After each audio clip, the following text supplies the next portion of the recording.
Oh, let's get it started, y'all. Let's get it started, y'all. What's poppin'? We are back after a was it an eventful day? Was it an eventful day? I mean, it was kind of an eventful day. Kind of, right? I mean, the trade deadline came and it went, and some cool stuff.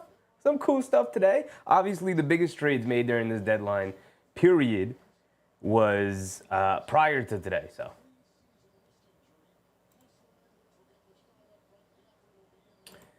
but today we're watching the Celtics take on the Mavs in what was supposed to be Anthony Davis' debut until they ruled him out last minute. Great, cool. All the hype I had coming into today. David Hodge Jr., Mr. Sports. Appreciate y'all. Daniel Berry Sports. Bernard Johnson.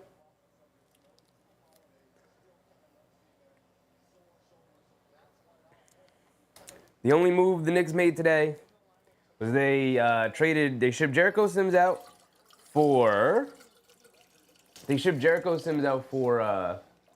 DeLon Wright and some cash. Cool. I'd rather have DeLon Wright than have Jericho Sims anyway. Jericho Sims is out the door. Peace to him. Appreciate him for what he did. But we're good. We're good. Moving on. We're good. Moving on. And today would have been a much more exciting day if we got to end it watching Anthony Davis's debut. Saturday would have been a much more entertaining day if we got to watch Luka's debut, but we don't. Luka is also, as Porzingis gets fouled in the paint, has been ruled out for the Saturday afternoon game.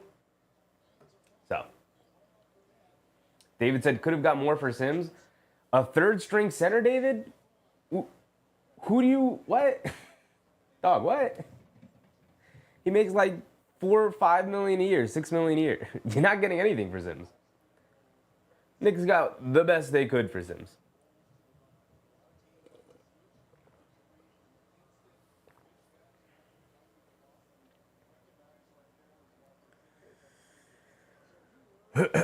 Peter Mayer, what's up, Peter? Appreciate you, brother. Porzingis at the foul line, splits a pair of free throws, misses the second one. Where we at? Here we are. Where's my mic? Let's get to it. Dante Exum's in the starting lineup. Gets it down low to Gafford, out to Thompson, a three. Thompson knocks down the three. All right. I'm split today. I'll tell you why I'm split as to why naturally we come in, we root against Boston. And ultimately, I still do want Boston to lose today because we're chasing them in the standings, and it's far more important for the Knicks. But I'm really going to revel in the Dallas Mavericks faltering as Porzingis knocks down a straightaway three, because I think they've smited the basketball gods.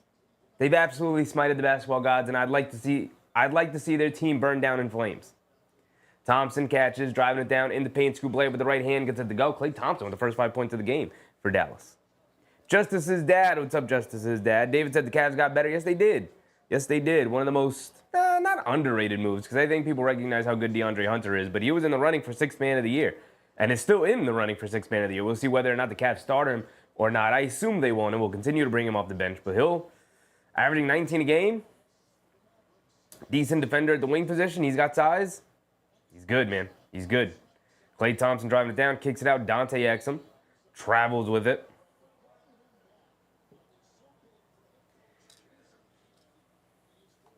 Justice's dad said, this should be a good experience for a casual everyday stream.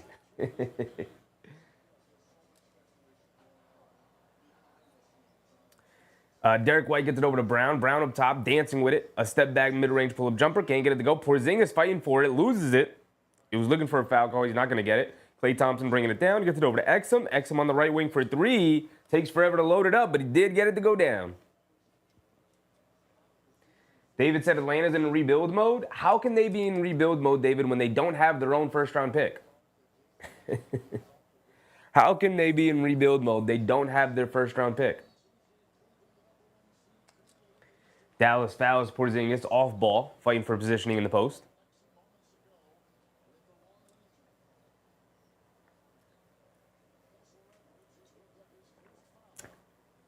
Just as dad said, got a good 3-and-D guard. Tips his fave. Yeah, and he's about 6'5", too, so he's about the same size as Shaman, if not maybe slightly bigger.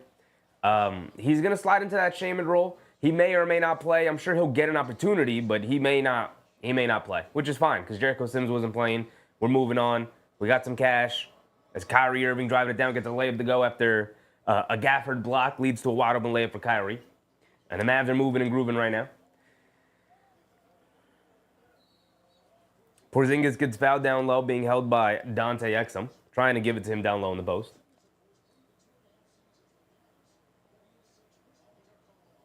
No, they call the offensive foul on Kristaps for hooking onto Dante Exum and trying to draw that foul. I just thought they gave him the foul, but no. Ball's going the other way. David said we lost Okiki to the Sixers. The Knicks didn't have Okiki, dog. He's a G League player. Ain't nobody give a damn about no Okiki. Exum has it up top, dancing with it. Coming to his left. Pulling it back out. Gets it over to Gafford. Gafford. Up top, gets it over to Thompson. Coming to his right, off the screen, a mid-range pull-up jumper. Gets it to go. And Klay Thompson to come out firing, ready to go. Already an 8-point lead for Dallas. Under 9 to go. White gets it over to Tatum. Tatum on the left wing, driving to his right, kicks it out to White. Catches, pump fakes, driving it down in the corner. Brown puts up the right corner three, and he knocks it down again. 3 points right back. Here comes Kyrie, left side of the court, being guarded by Tatum. Dancing with it. Kyrie's going to have a lot on his shoulders as the main ball handler now, the only real ball handler, as he takes it in on Tatum and knocks down a floater here in TD Garden. Remember in the finals, Kyrie was terrible in the Garden. In all the games in the Garden, he was horrific. As Brown gets Gafford in the air, pump fakes, and he banks in the leaning jumper. Dancing on him. Dancing on Gafford.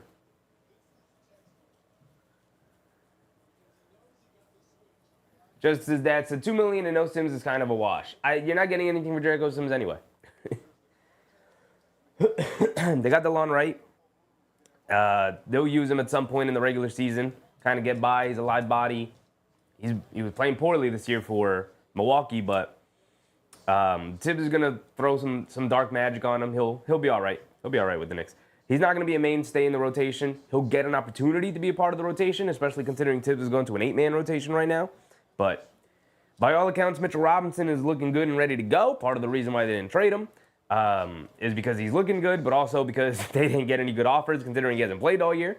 As Klay Thompson down the lane misses the floater, Brown with the rebound, hit a head pass to Tatum. He's got one man to beat. Euro steps down the lane and blows the layup. Kessler Edwards with the rebound. Here comes Dante Exum pushing the other way. Kicks it out to Klay Thompson. Left corner three wide open. Splashes it at the net. And a timeout from Boston. I'm going to tell you right now, the way Boston's playing right now, they don't scare me. They don't scare me. I know Dallas is a good team, but this Boston team don't scare me. The way they played, I know it's early in the game. It's early in the game, but...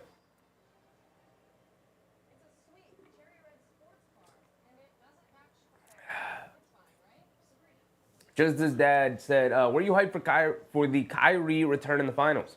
I kind of was, but he wasn't good, and AD is crazy now. Not really. I wasn't hyped for it at all. We've seen him play in the Garden before, and he never played well. In the finals, he didn't play well against Boston at all. It definitely got to him. I don't know, man. Kyrie's past his prime. I don't get excited to watch Kyrie anymore.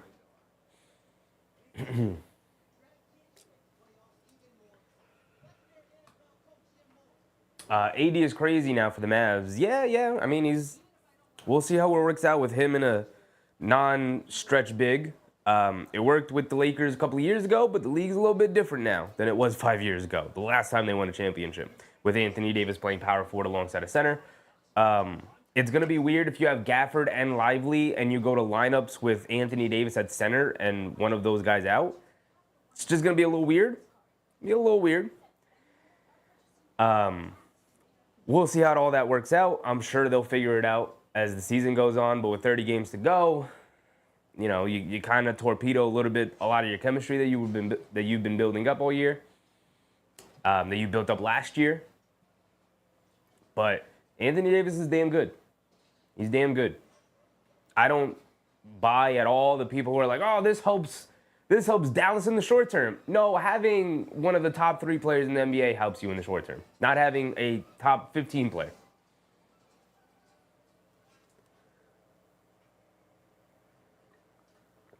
Mr. Sports said DeLon Wright kind of reminds me of a prime Patrick Bev.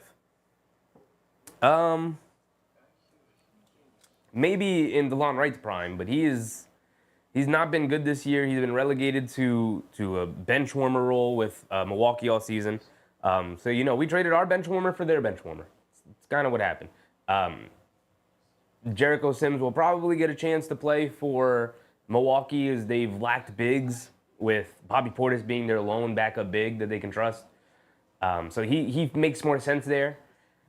And DeLon Wright makes more sense here as a 6'5" kind of guard, wing, pseudo player who you can play alongside Brunson, you can play alongside Payne, you can play alongside McBride, is also a little bit of a ball handler, is a guard throughout his career, so he's got some vision to him. Throughout his career, he could knock down the three, although he has not knocked down the three this year, and we'll see if maybe that was just like a role thing or a system thing, and once he's with the Knicks, not having to have the ball as often can get him back to being a good shooter, but we'll see. We'll see. I don't know. I'm not expecting a whole lot from DeLon Wright. Decent trade. Cool. You got a guy that probably makes more sense for your team and your roster fit right now than Jericho Sims does, especially with the way Ariel Hugpody has been playing, which is very good. So definitely redundant now to have Sims and keep Sims, especially considering he's going to be a free agent. You got what you can for him. Bernard Johnson, don't leave Klay open. He will punish you. Yeah, that's about the only thing Klay's good at nowadays, knocking down them open threes. You can still do that at a high clip. You don't forget how to shoot. Porzingis down low off the inside pass against Gafford, leans in, pump fake, step through, and throws it down with two hands. Got Gafford up in the air. Nice footwork and pivot from Porzingis there. Under 8 minutes to go. Dinwiddie has checked in. He has it up top, gets it over to Thompson. A quick catch and shoot straight away three off the back rim. Can't get it to go. Fight for the rebound. Horford tips it over to Porzingis. Here comes Jaylen Brown. Brown on the left wing. Backing down Kyrie. Backing him down. Spinning towards the baseline. Goes up. Kicks it out to Derek White. Derek White quick catch and fire from three.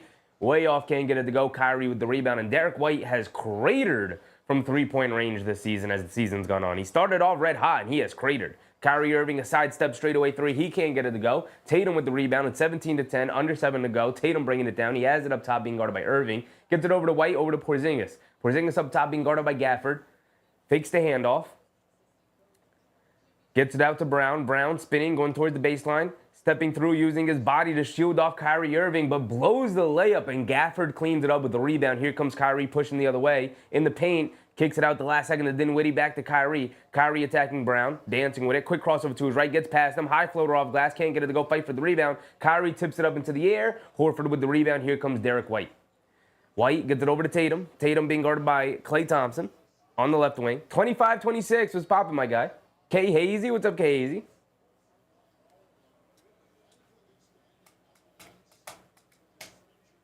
K Hazy said, Boston hasn't scared me since we got OG. We just got to see it now. And we won't see it this Saturday with OGs likely still going to remain out. Unfortunately. Unfortunately.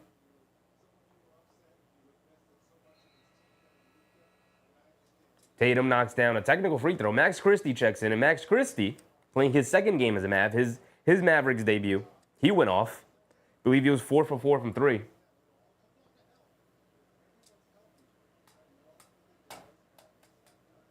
(25-26) said Mavs are a legit title threat with AD. Here's something to consider. The Mavs were a legit title threat with Luka Doncic. You know how much money they just lost to? They are no better off with AD than they were with Luka. Just my opinion, but Boston knocks down a floater, and they got that technical free throw to go. 6 minutes to go, halfway through the first quarter. Kyrie gets it over to Najee Marshall. Marshall hands it off to Dinwiddie. Dinwiddie on the left wing.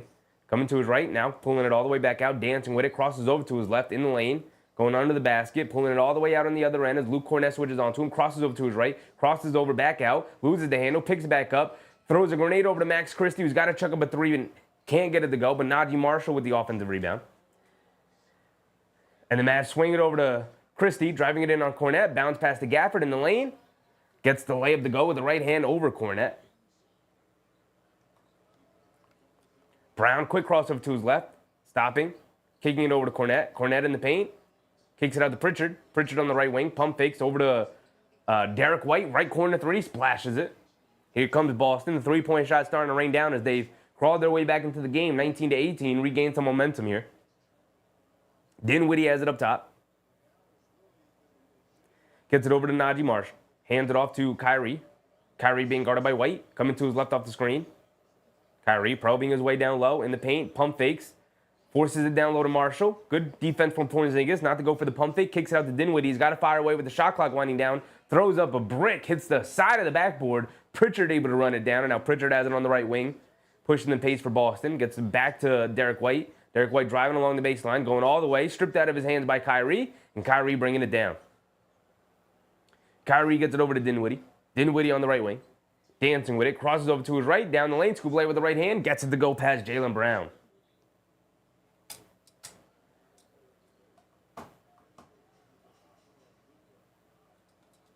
Pritchard on the left wing.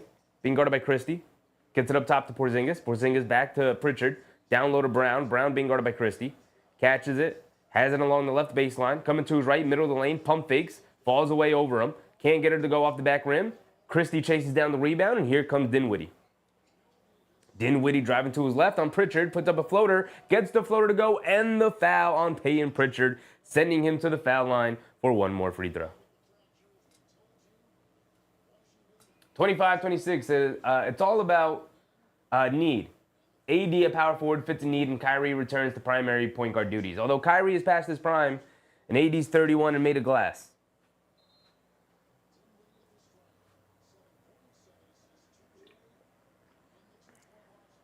And did they have a need at power forward? Did they? With P.J. Washington, Gafford, Lively. Like, you got bigs. You got bigs to compete. How is the Gafford, Lively, Anthony Davis lineups going to work? You're going to keep AD at power forward permanently? Never play him at center? You're going to reduce the minutes of Gafford and Lively? Derek White launches the three off of Porzingis' handoff. Gets it to go. You know what the Mavs are lacking now? Like a guy who you could play out of as a hub, like who can rack up like 9-10 assists. Like they're missing that guy. If only they could have like a 6'8" guy who could play out of the high post, create a shot for himself. You know? If only they had a guy like that. Najee Marshall launches the three, can't get it to go. Porzingis with the rebound. Here comes Jaylen Brown. Brown bringing it down, has it up top. Crosses over to his left, dribbles it off of the Najee Marshall's foot. Kyrie bringing it down, pulls up for three. Can't get it to go. Fight for the rebound. Porzingis tips it over to Pritchard. Here comes Pritchard. Pritchard has it up top, dancing with it.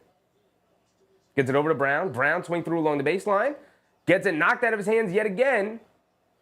And Kyrie saves it over to Dinwiddie. Dinwiddie bringing it down. Has it up top, step back, puts up a straightaway three. Dinwiddie knocks it down. 27-21, 2:30 to go. Brown has it up top. Being guarded by Christie. Coming to it right off the Cornet screen. Swings it over to Pritchard. Pritchard back up top to Brown. Brown being guarded by... I forget who that is. But they get it over to Porzingis being guarded by Marshall. Porzingis fall away foul line jumper. Can't get it to go. Dinwiddie with the rebound. He's pushing it the other way. Dinwiddie hands it off to Kyrie. Back to Dinwiddie. He's going to put up the three. He's feeling it. Can't get that one to go. Omax Prosper with the rebound. Gets blocked by Porzingis. And then Brown throws it away. Was that tipped?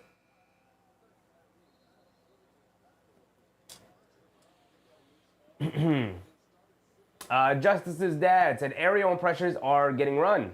As soon as I saw Jericho wasn't getting it against the Raptors, I knew he was traded basically. Oh yeah, for sure. Jericho Sims was ahead of Jericho Sims was ahead of Ariel Hug-Porty in the rotation all year long. The second we saw that now Ariel Hug-Porty is going to get the Jericho Sims minutes, we knew he was gone. He was gone, no doubt about it. Lionel Monas, what's up, Lionel? Did AD make his debut? Unfortunately, Lionel, Anthony Davis was ruled out right before the game started. So it would have been a great night, right? We get to talk about all the trades that happened and watch Anthony Davis make his debut. And yet, ruled him out. I believe the expectation now is that he's going to make his debut on Monday when Dallas plays their a home game. So he can make a debut at home. Same with Luka. Luka was expected to make his debut on Saturday, but they pushed that back to making his debut on Monday. Or Anthony Davis' debut is, it's not today. It's probably Saturday or something. Davis's return is Saturday. Luka's return was supposed to be Saturday, and that got pushed to Monday.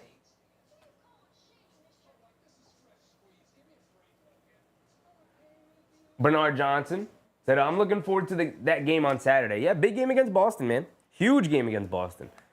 Obviously, no Anunoby. Probably still no Mitch. I would be very surprised if Mitch was made available for that game. But the Knicks should still have enough. This Boston team is not infallible. They can be beaten. We've seen them get beaten. They're not playing the greatest this season.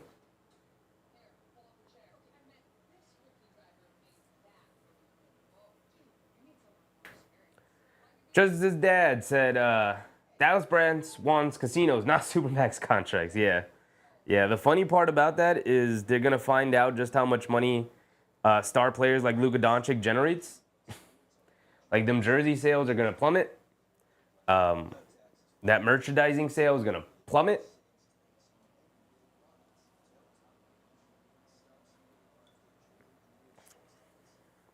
And they're going to go, oh, who would have thought having Luka Doncic on your team, an international superstar, was going to make us so much money? Who would have thought? Who would have thought? But it's very clear that suddenly Dallas really cares about money after the new owners bought them. But, you know. Also, Dallas's front office and their PR team going on a slander tour. Like, don't forget that all of a sudden now they're going around being like, Luka weighs 270 pounds. And then he does the Lakers photo shoot the other day, and that man looks like a svelte 250. Max 260. That man looks in shape and ready to go, like he's been working out. Which is why you can't believe everything you read online. Dallas wants to put out the perception that Luka Doncic is big and fat and slovenly and can't play basketball, and the reason he's out is because he's super out of shape. It's like that man is always going to be out of shape. That is who he is. He's also the third greatest basketball player in the world while not being in the greatest of shapes. And you bailed on that, like a bunch of morons. Celtics get it into Pritchard, but he was out of bounds when he caught it. Ball's going to go back to Dallas. 27-21, under 2 minutes to go here in the first quarter. Big Rud, what's up, Big Rud? Dinwiddie bringing it down.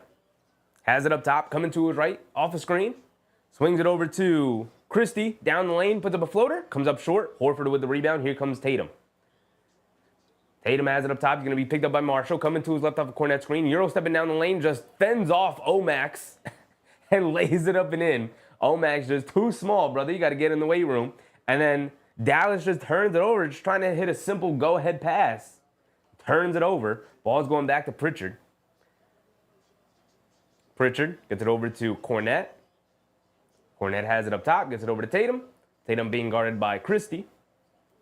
Coming to his right off a Cornette screen. Tatum dancing with it. Coming to his left, down the lane. Scoop layup with the right hand, can't get it to go. Gets his own offensive rebound, blows the follow-up, and then can grab a third rebound, although he was fighting for it, and it's out of bounds off of Tatum.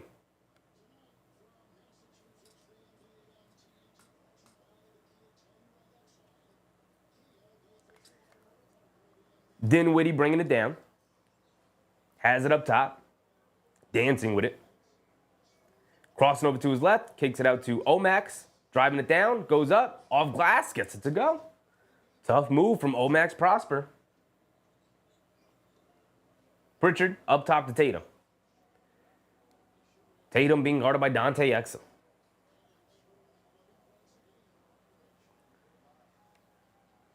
Tatum dancing with it. Coming to his left. Against Max Christie. Leaning in. Loses it. Good defense for Max Christie, who's had a nice impact on the game since coming in. Dinwiddie driving it down. Kicks it out. Prosper, pump fakes, back out to Dinwiddie to swing it over to Marshall. Marshall, extra pass, Exum, left corner three. Splashes at the ball movement. Impeccable there from Dallas. And they built up a 9-point lead with 20 seconds to go.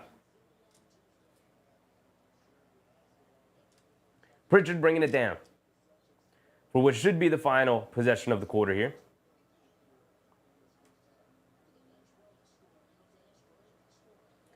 Under 10 to go. Pritchard coming to his right. Off a Cornet screen. Hesitation move. Driving it to his right. Over to Horford. Back to Pritchard. 3, 2. Pritchard. A sidestep right wing 3. Can't get it to go. And that's going to be the end of the quarter. Excellent defense from Dallas. Terrible processing from Pritchard and the Celtics. And that's going to end the quarter. 32-23. A great first quarter for Dallas. An uneven quarter for Boston. We'll see how they respond. Lionel Mona said he's 25. Lots of miles on his tread. He started young in Europe. He's 25, dog. I don't care if he started playing professional basketball when he was 8 years old. He is 25 years old. Trade him when he's 28, 29, if you're worried about the miles.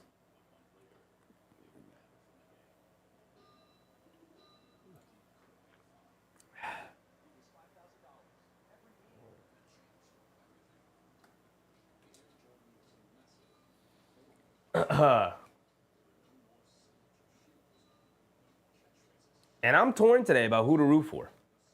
I don't know if I want to root for Boston because I don't like Dallas. Or, obviously, as a Knicks fan, it's much more beneficial if Boston loses today. For standings reasons. Right? Were there any other games today? No. It was the first game of the night. Oh, by the way, the 3 teams for the All-Star game were drafted today by Shaq, Kenny, and Charles.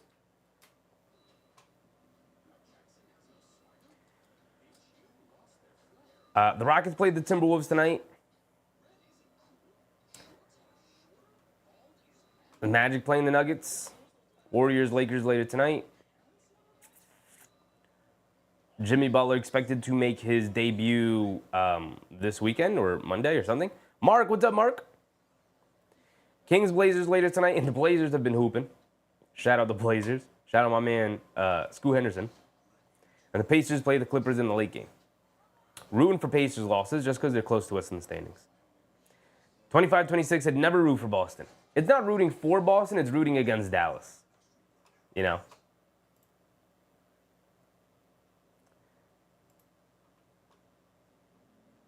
If we take a look at the standings, I mean, the Knicks with 2 games away, if Boston loses today and then they beat Boston on Saturday, Boston would drop to 36-17. The Knicks would jump to 35-17. We'd be a half game behind Boston for the 2 seed. And how glorious would that be? Just how glorious would that be? Right? Right? Just put the fear in them that we're right there. We're right there. Same amount of losses.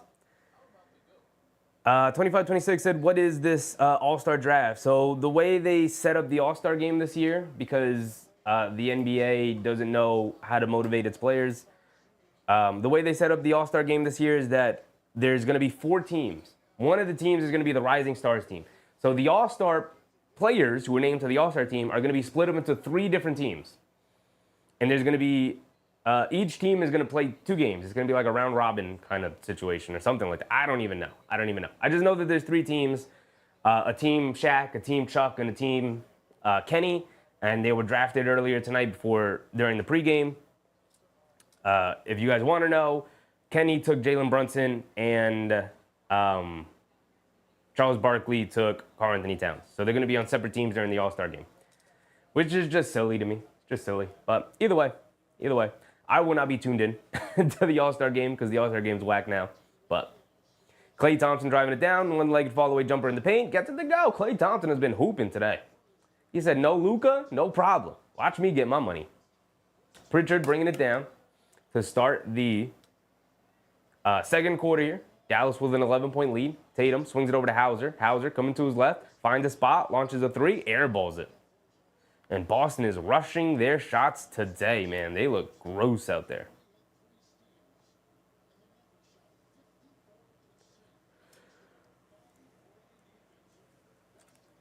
Charlie B. Cruz, what's up, Charlie? Thompson pump fakes, one dribble in, a mid-range jumper off the back rim. Getting a friendly bounce, though, as it hit the rim about 3 or 4 different times before he finally dropped through for Klay Thompson. And now a 13-point lead starting to balloon here for the Dallas Mavericks. How will Boston respond? They do have the almighty three as Horford launches one. He can't get it to go. They do have the ultimate equalizer and the three-point shot in their favor. Exum on the left wing, gets it over to Thompson. Thompson, he's feeling it. He's going to fire away over Hauser and splashes it again out of the mid-range. He is not hesitating. We know Klay Thompson doesn't like the dribble, and he said, don't worry about it. I'm just going to turn and fire. And he's been knocking him down all night long. Tatum, bounce pass to Cornette. Cornette in the lane, coming to his left, spinning, kicking it out to Horford. Horford back to Cornette. Hits Tatum cutting back door, and he goes up for a two-handed slam, blowing past Max Christie. Got it. Can't let him cut back door on you, Christie. Christie on the left wing, shovels it over to Thompson. Thompson has it up top, being guarded by Hauser. Now Hauser's starting to lock in defensively. And Hauser ends up fouling Klay Thompson. Klay Thompson as a ball handler is not something you should be afraid of, Hauser. I know you're trying to apply some pressure, but...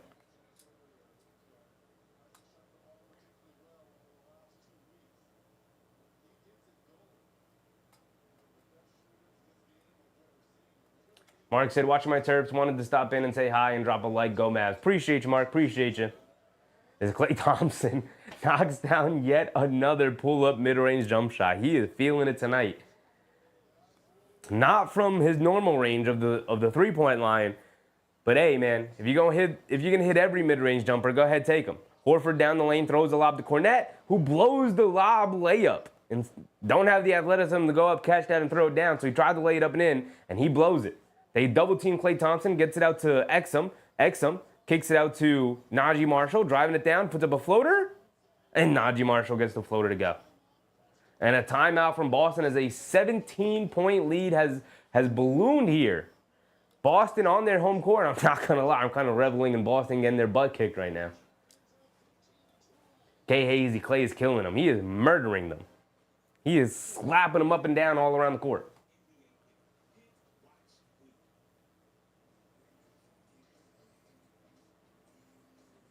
Charlie V. Cruz, what's up, Charlie? Let's go, Mavs. Yes, sir. Yes, sir. 25-26 said, why don't they just do East versus West like in the 80s?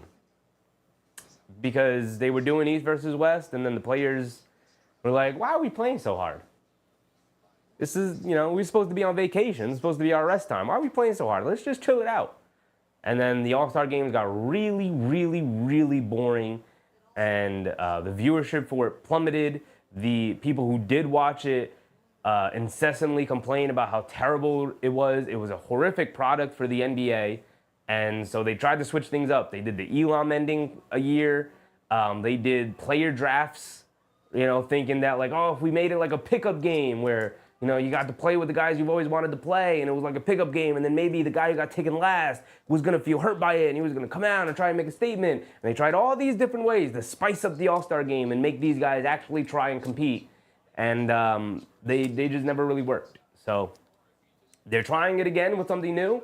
It's this 4-team format, and they're trying something weird. And you could tell, I believe, that they purposely set up a specific situation because when you go through the teams, Charles Barkley intentionally took all the foreign players, so they're essentially like Team World. We could bring up the teams. Charles Barkley team is essentially Team World. Shaq's team is like the old veteran elder statesman of the league. The perennial all-stars who have a number of all-star games under their belt. And then Kenny's team is like the young up-and-coming guys made up of pretty much all the first-time NBA guys, first-time all-star guys, I should say.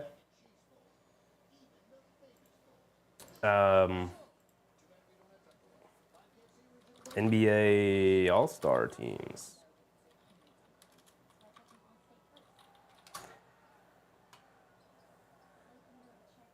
Here we go. Here's a picture of it. So these are the teams for the game. So Team Chuck is Giannis, Shea, Jokic, Mitchell, Şengün, Siakam, Towns, and Wembanyama. Team Kenny is Brunson, Cunningham, Edwards, Garland, Hero, Jackson Jr., Mobley, and Jalen Williams. Team Shaq is Jaylen Brown, Steph Curry, Anthony Davis, Kevin Durant, James Harden, LeBron James, Damian Lillard, and Jayson Tatum. So again, Team Shaq kind of has the elder statesman of the league. Team Kenny is kind of the younger, up-and-coming guys. And then Team Chuck is kind of the foreign-born guys. Not even kind of. Like, that's essentially how it works out, which makes me think that they were intentionally doing that to sort of give meaning to these teams or make it like a reason that these teams have been put together. But instead of them doing it, they had like Chuck and Kenny and Shaq do it as sort of these surrogates to it. Just weird. Just weird. I don't think it's a good idea. But what do I know, man? I don't know anything. Tatum driving it down and swings a pass out to Horford wide open in the left corner, and he splashes the three. After that timeout, expect Boston to start launching these threes up. Put the ball in Tatum's hands, tell him to create.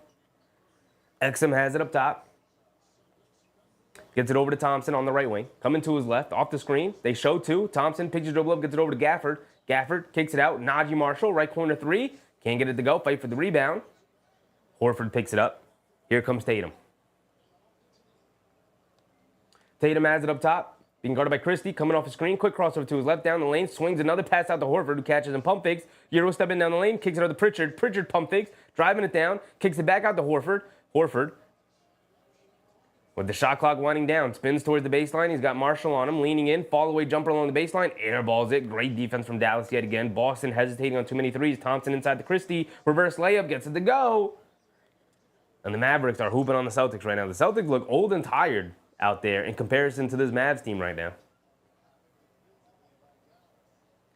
Tatum crosses over to his left, driving it down, step back, lost the ball against Christie. Now coming to right off the Cornet screen. Bounce past the Cornet. Goes in. Gets fouled by Najee Marshall. Cornet's going to go to the foul line for 2 free throws. With just over 8 minutes to go here in the second quarter.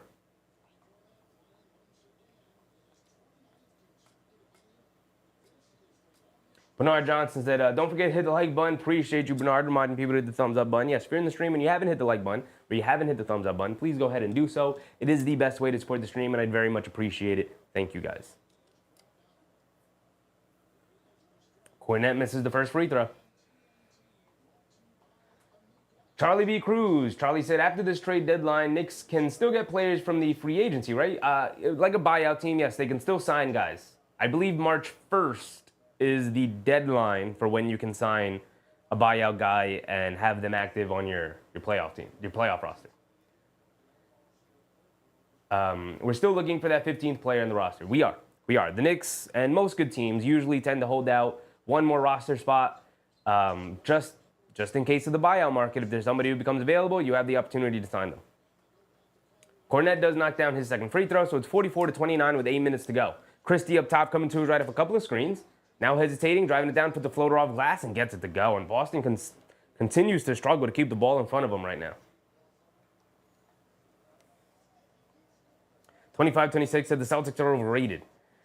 They definitely don't seem like they have the same fire and desire that they had last year. And Cornet, nice pass inside the Porzingis for a two-handed slam.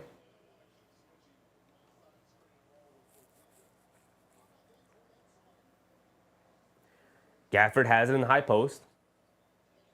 Gets it out to Kessler-Edwards. Edwards over to Thompson, left wing three. He gets open, good look for it. He knocks it down. Klay Thompson turning back the clock today.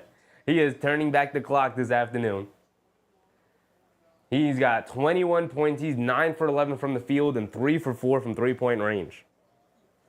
Cornet swings it over to Pritchard, the right corner three over Gafford. He knocks it down, getting them 3 points right back. But you can't trade baskets, man. Boston's struggling to get stops right now. Dallas has 49 points with 7 minutes to go. They get it out to Thompson, another right wing three. Thompson can't get that one to go. A little bit of a heat check. He was well contested there. Hit ahead to Brown. Brown shoves it over to Pritchard. Pritchard being guarded by Edwards. Spinning, coming to his right. Driving it down, shoves it over to Cornet, back to Pritchard, a right corner three, can't get it to go. Gafford with the rebound, and Gafford out of the gates gets it over to Edwards. Edwards driving it down, full head of steam to the basket, lays it up, and one for Kessler-Edwards as Jaylen Brown just kind of let him get it. Kessler-Edwards undisturbed, undeterred, said, I'm getting all the way to the basket. And the Celtics look soft out there in comparison to Dallas right now.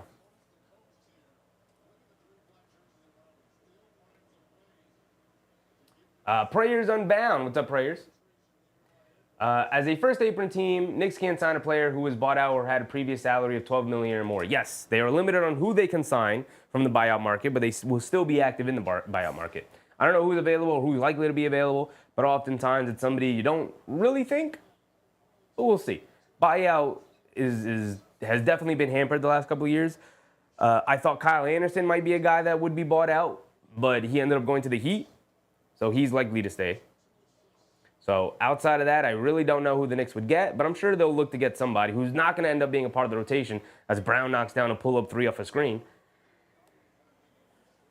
15-point deficit for Boston, 52-37. Kyrie has it up top, coming to it right off a screen. Foul line pull-up jumper, can't get it to go. Gafford with the offensive rebound goes up and lays it up and in over Porzingis, and one for Gafford. Halfway through the second quarter here, 54-37 with Gafford going back to the foul line for one more. And like I said, the Celtics are looking soft out there.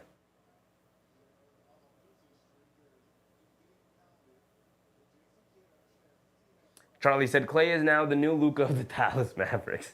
The issue with Klay is not that he's a good player. It's that he isn't consistently a good player anymore. Can still turn back the clock every now and again as Gafford misses a free throw. But, 3 out of 4 nights, he's not giving you a whole lot, Brown has it up top, down low to Porzingis. Porzingis at the foul line.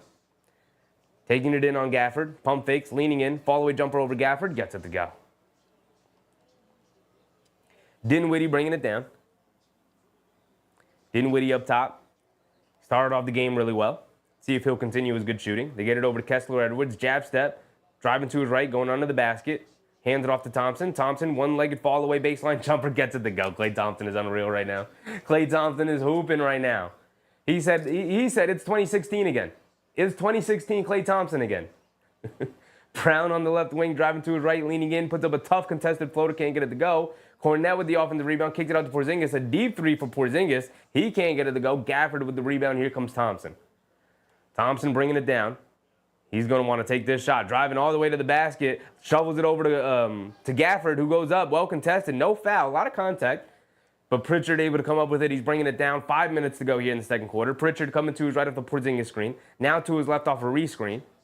Gafford switches onto him. Cross-court pass to Brown. Brown catches. Pump fake. Splits a double team. Goes up in a big two-handed slam from Jaylen Brown. Probably exercising some demons there. Getting some frustrations out on the rim on that rim attack. And it's a 15-point deficit again. But Boston is trading baskets, incapable of cutting into this lead right now.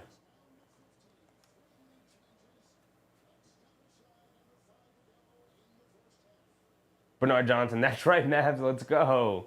Their Mavs are not playing with Boston so far. Not at all. Not at all. Boston looks like they were out partying last night or something. They look slow and tired and not aggressive. But, give the credit to Dallas. Dallas is taking them to them right now, man. They're hooping on them.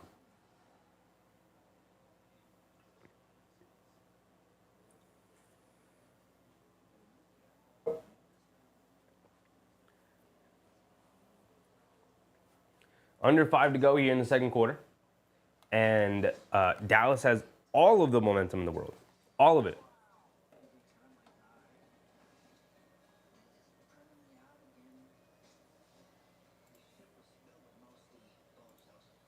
Vertify, what's up, Vertify? Wasn't expecting the Mavs to be up this much without Davis. Boston has not been consistent this year. Boston can be had. And it looked like they were ill-prepared for the game tonight. They looked not even a step slow, a couple of steps slow. They are on a 4-game winning streak. Chicago, New Orleans, Philadelphia, Cleveland. They did beat Cleveland the other day.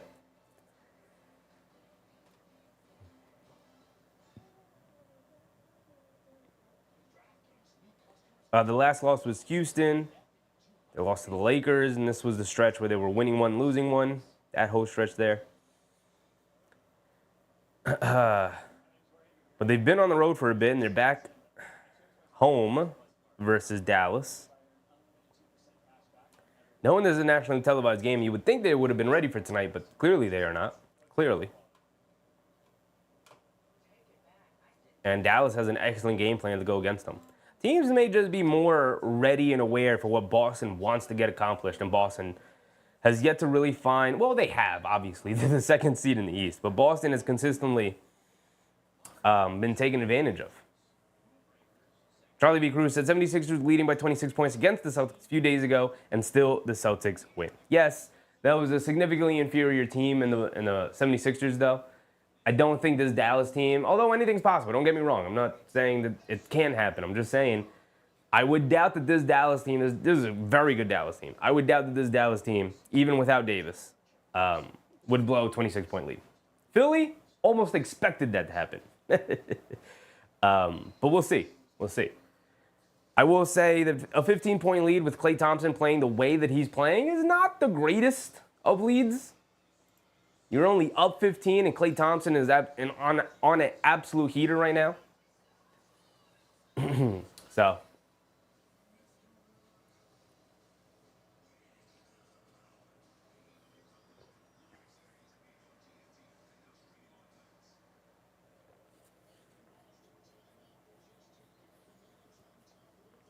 Charlie said, good pickup by the Cavs on the Andre Hunter, by the way. Absolutely fantastic pickup.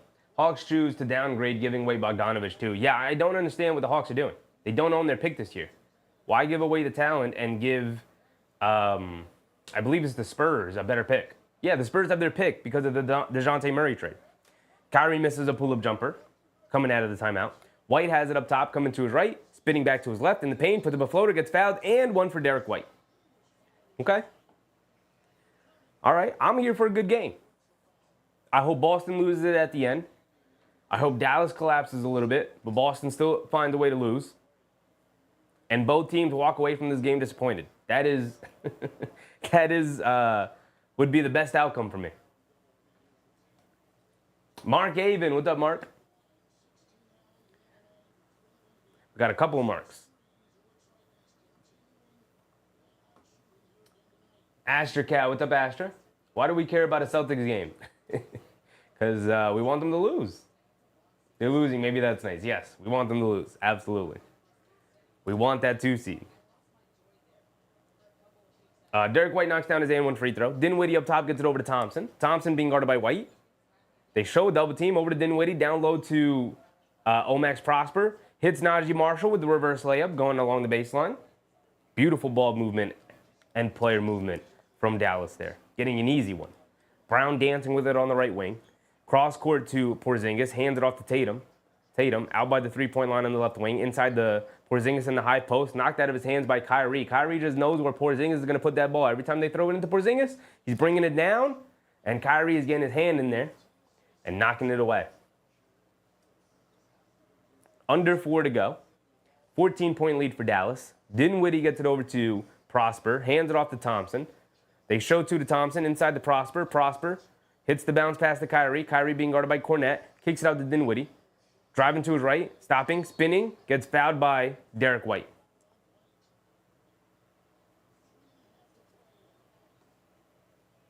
Nick Yak. What's up, Yak? So glad all the Mitch nonsense will stop for a while. Yes, sir. Yes, sir, Yak. Yes, sir. My man Big Mitch remains. Survives yet another trade deadline. Survives in a Knick jersey for another day. Dinwiddie knocks down his first free throw. He's got one more coming. How is the game going? Klay Thompson is on absolute heater today. He is not missing. He is not missing. And the Mavericks have used that momentum to climb up to a 16-point lead on Boston right now, as Dinwiddie knocks down both free throws. Although Boston overall is playing fantastically right now. Dallas is playing fantastically right now, by the way. Not Boston. Boston looks a step slow tonight. Brown down low to Porzingis in the post against Klay Thompson. Puts up a little jumper. Can't get it to go. Cornette fighting for the offensive rebound.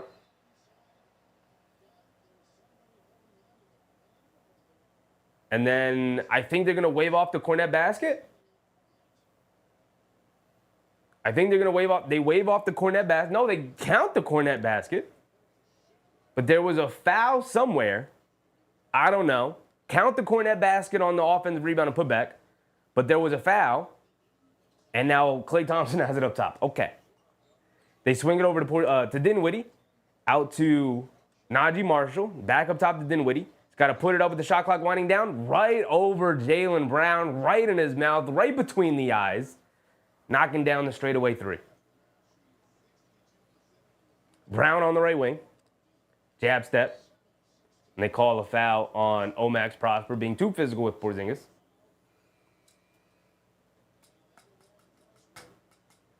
Asher said, what's wrong? Did the Celtics miss all their threes? No. Celtics have hit enough threes. Yak AD is not playing tonight. He was ruled out at the last minute, unfortunately. He's suspected to make his debut, I believe, on Saturday.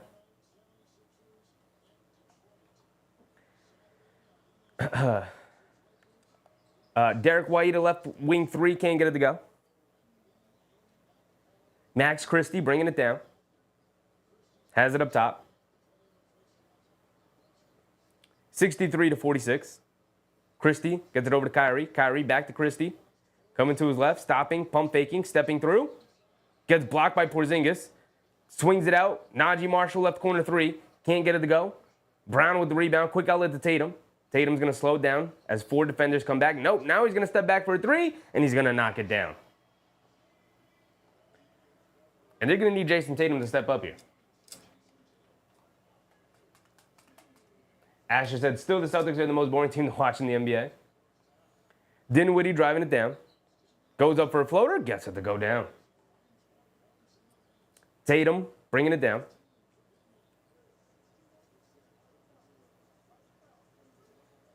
Tatum being guarded by Christie, coming to his right off a Horford screen. He's going to pull up for another 3 in the same spot. Same result for Jayson Tatum as he knocks down another one. Back to a 13-point game. Tatum doing exactly what I said he needed to do. Got to put the team on your back. You got to be sometimes you got to be a superstar. We see Jalen Brunson do it often. Sometimes you need a superstar to just put on the Superman cape. As Najee Marshall in the paint knocks down a tough, well-contested floater over Porzingis. Tatum bringing it down. About a minute to go here in the second quarter. Tatum crosses over to his left, down the lane, shovels it over to Porzingis, and throws down a big right-handed jam.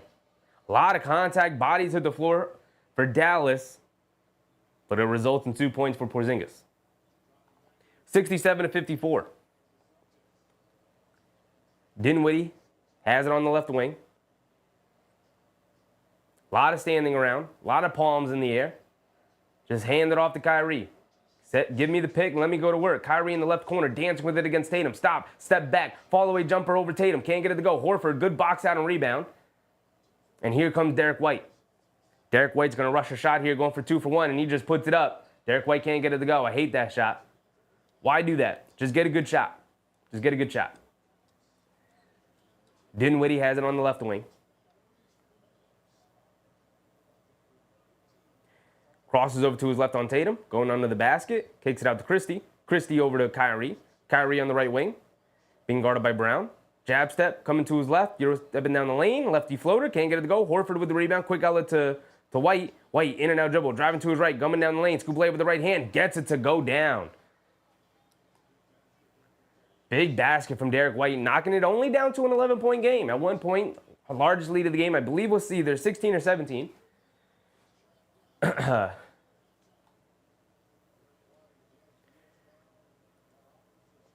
But the Celtics battling it back.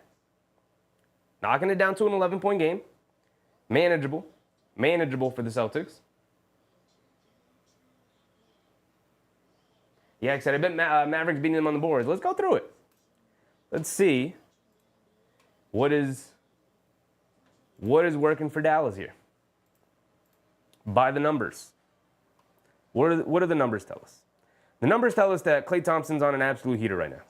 10 for 13 from the field for 23 first-half points for Klay Thompson. That is the main reason for Dallas' success. They lived off a lot of Klay Thompson mid-range jumpers, which is nice. Which is nice. If they're going down, awesome. But I don't know if they're going to consistently be able to rely on this. Overall, they got great contribution from the bench. Dinwiddie also having a fantastic shooting night. 15 points off the bench for Dinwiddie. 8 for Najee Marshall. 4 for Max Christie.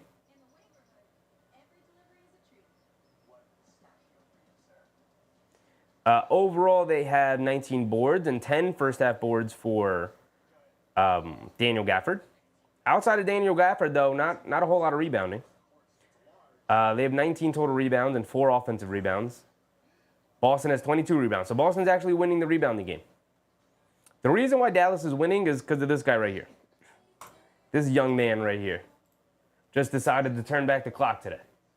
Right? On the season, Klay Thompson is averaging 13 points. He's got 23. 23 in the first half. He's averaging 13 points. He's shooting under 40% from the three-point line and under 42% from the field. Klay Thompson's not having a very good year. He's not having a good year. Obviously, by Klay Thompson's standards, he's much older. The expectations for him have shifted, but the last game he had 12 points. The game before that he had 2. The game before that he had 13. The game before that he had 20 and then 23 against 2 of the worst teams in the league right now. Then they played some better competition, Detroit, Cleveland, Philly, and he scored 13, 2, and 12. He scored a total of 27 points in those games. Today he has 23 in the first half. I'm just saying. That is the reason why Dallas is up right now. It's only an 11-point game. It feels a little bit like Boston survived the Klay Thompson, first half masterclass. He was great. He was fantastic. We'll see if he can just stay hot. We know Klay Thompson is capable of that for sure. We'll see if it's the Klay Thompson night and he buries the Celtics. That would be very enjoyable.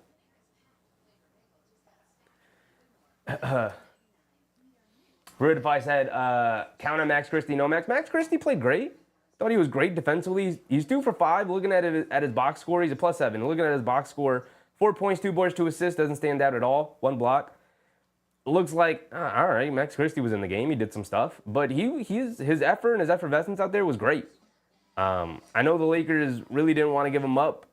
I probably would have given up Connect over giving up Christie, but considering Connect was not really a part of the rotation. But they probably asked for Christie for a reason, right? Dinwiddie is also a guy that's killing them. He's knocked down a bunch of contested threes. Well, 2 contested threes, not a bunch. But he's knocked down a bunch of contested shots. He's had maybe 2 open looks that he's knocked down. Other than that, a lot of contested shots for Dinwiddie that's gone down tonight. If Dinwiddie's hitting shots, it's going to be a long night for you. Kyrie, their main offensive guy, 4 points. 4 points. So, surviving off of Klay Thompson and Spencer Dinwiddie right now. We'll see if that continues in the second half, or maybe it buys Kyrie Irving enough time for him to get going.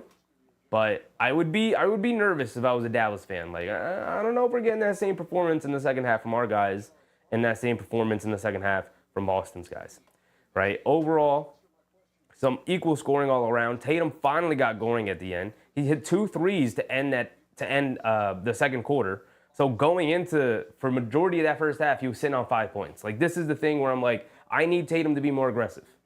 Far more aggressive from Jayson Tatum. He's got 11 points, 4 boards, 3 assists. He's filling up the stat sheet like he normally does. But, this -10 is a -10 for a reason. Like, when you're in the game with Luke Cornett and Peyton Pritchard, I barely want to see Luke Cornett touching the ball. I know that's their offense and that's their scheme. They're an egalitarian offense. The ball moves around. Everybody gets a touch. Part of the reason why they're such a good shooting team, everybody touches the ball constantly. That ball is whizzing around and moving. They normally don't want to go to the whoever offense. If you don't know what the whoever offense is, whoever that guy is guarding, that's who's getting the ball, right? Or it's in the same vein of whoever that guy is guarding, bring him up and set the screen, or bring him into the action over and over and over and over again until you eventually switch, and then you have your worst defender guarding Jayson Tatum, and then he's going to look to take advantage of it. But overall, I need Tatum to be more aggressive. He's got 11 points. Horford's got 3, hit 1 3-point shot. Porzingis with 12. He's 5 for 9 from the floor. Derek White with 13. Brown with 11. And then they didn't get much out of their bench. They're playing an 8-man rotation tonight. So for all the people who freak out about Tibbs playing an 8-man rotation, the Celtics are playing an 8-man rotation tonight. No Drew Holiday. I forgot Drew Holiday. Drew Holiday's not playing tonight. David Oz Jr. said, Klay looking good. Boston thinking ahead. Klay is looking great. Looking great. But that's the thing with Klay.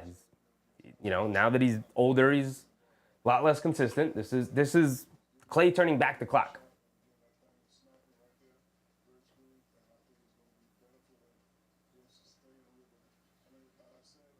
So we just added 2 rotation players, Hugporty and Mitch. Hugporty is blocking 18% of shots against him, 99th percentile in the league. Hugporty has played like 3 games, Yak. I know you love Hugporty. I know you love him. We'll see what Tom Thibodeau does when Mitch gets back. Namar, what's up, Namar? Eli Manning makes the Hall of Fame. Do you think Malik Neighbors wins Offensive Rookie of the Year? Who are the other options? I don't know. I don't know. Maybe, I guess. Doesn't mean anything unless you get a quarterback, though. Having an awesome wide receiver means nothing unless you get a quarterback, so. I don't believe there's any other games tonight. It is a Thursday night TNT game. The Rockets and Timberwolves have tipped off. Magic and Nuggets are playing. Warriors and Lakers have a late TNT game. Kings, Blazers, Pacers, Clippers. This Pacers game is interesting. Let's look at the standings real quick. Rockets, Timberwolves. Ending the first quarter there. Close game. So if we go to the standings, it would be nice if Boston can lose today. Boston loses, the Knicks are a game and a half behind them. If the Knicks beat them on Saturday, the Knicks are half a game behind the Celtics for that 2 seed. Indiana is now sitting comfortably at the 4 seed, 1 game ahead of Milwaukee. So it would be nice if Indiana can lose tonight to the LA Clippers. That would be very nice. Give us a little bit more breathing room. I enjoy that. I enjoy that very, very much. Outside of that, I mean, not too worried about pretty much anybody down here. And nobody else is really playing. The Atlanta Hawks just sold off a bunch of pieces. Expect him to eventually drop out of the play-in. Chicago sold off Zach LaVine for nothing.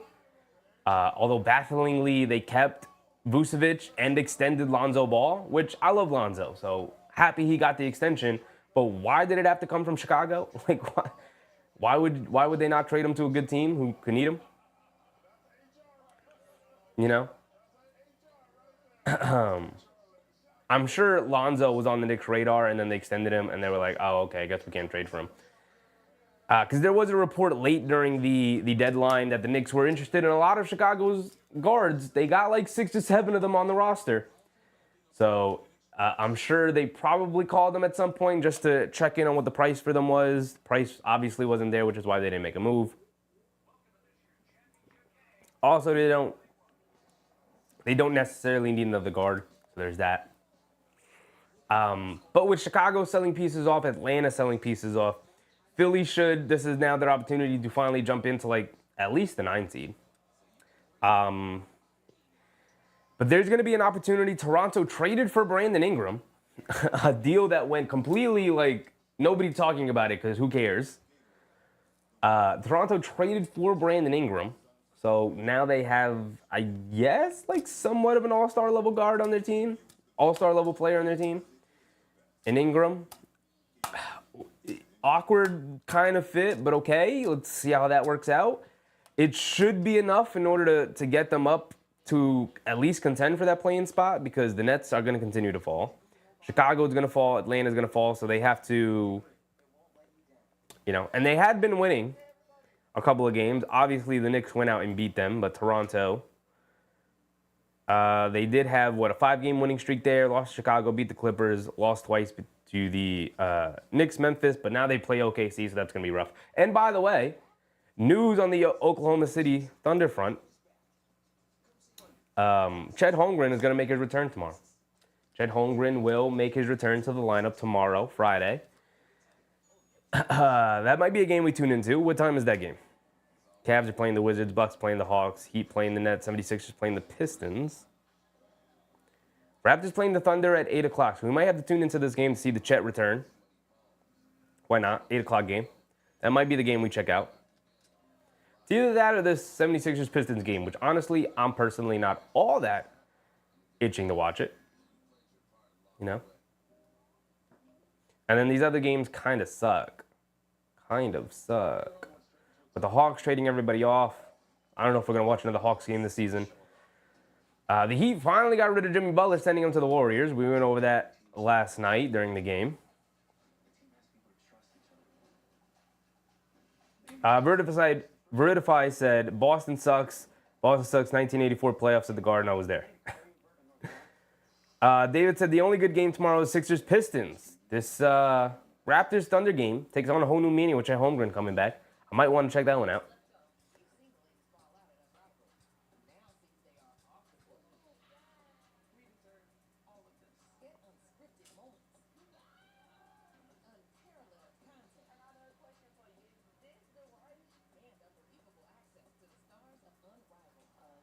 David Osh Jr. said Kenny got Brunson. Chuck got Karl Anthony Towns for the All-Star.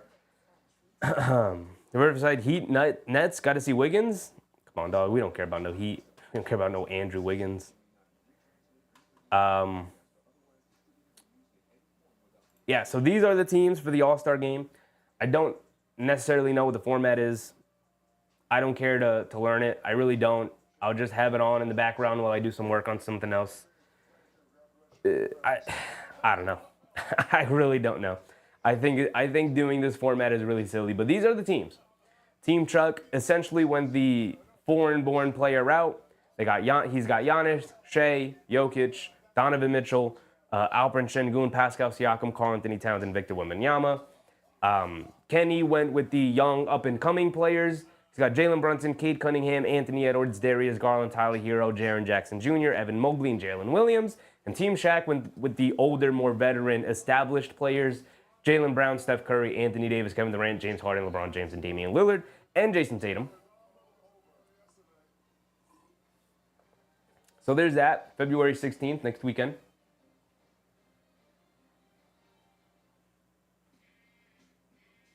Namar said I would love the Raptors and Thunder. Yeah, I'm leaning heavy towards Raptors Thunder, if only because Chet Holmgren's going to make his return. And I'm interested to see how that is all going to play out.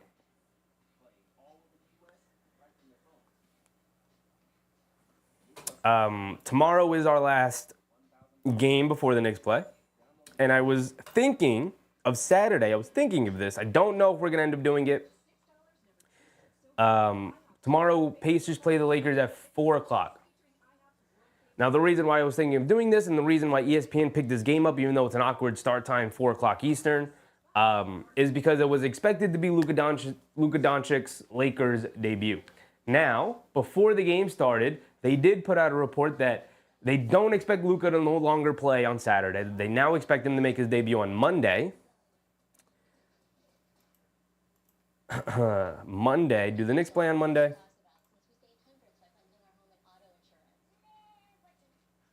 The Knicks don't play on Monday. The Knicks don't play on Monday, but the Lakers play a late game.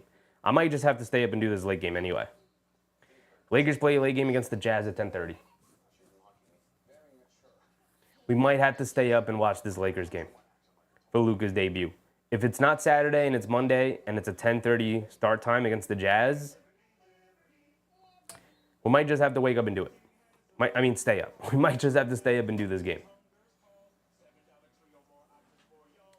But for Anthony Davis, who was supposed to make his return today, I believe they play Saturday against the Rockets, and I believe now this is his expected debut, 3 p.m. against the Rockets. So maybe we just keep our ear to the floor on Saturday, and if Anthony Davis is making his return and Luka isn't, then maybe we do the Rockets game. And if Luka is making his return on Saturday, if he does end up doing it, then maybe we just tune in for this Pacers-Lakers game. Because either way, the Knicks don't play until 8:30, so we'll be fine doing an early game and then still being able to do the late game, the Knicks game.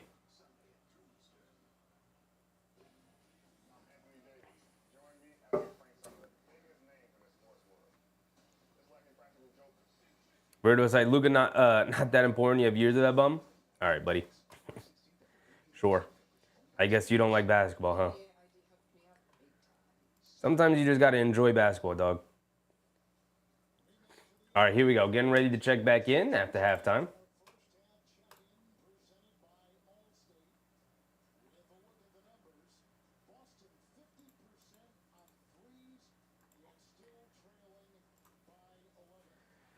Start of the second half, start of the third quarter. 11-point lead for Dallas. Namar said, when did the Knicks play next after Saturday? Good question.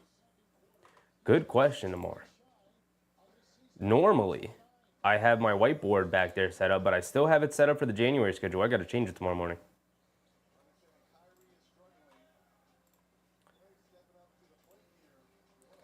The next time the Knicks play is obviously Saturday against Boston, and then Tuesday, they get 2 days off. Then Tuesday versus Indiana, back-to-back situation, Wednesday versus the Hawks, and then we have the All-Star break, and we're not back until the 20th against the Bulls. So, all right, here we go. Klay Thompson knocks down another pull-up 2, picking up right where he left off.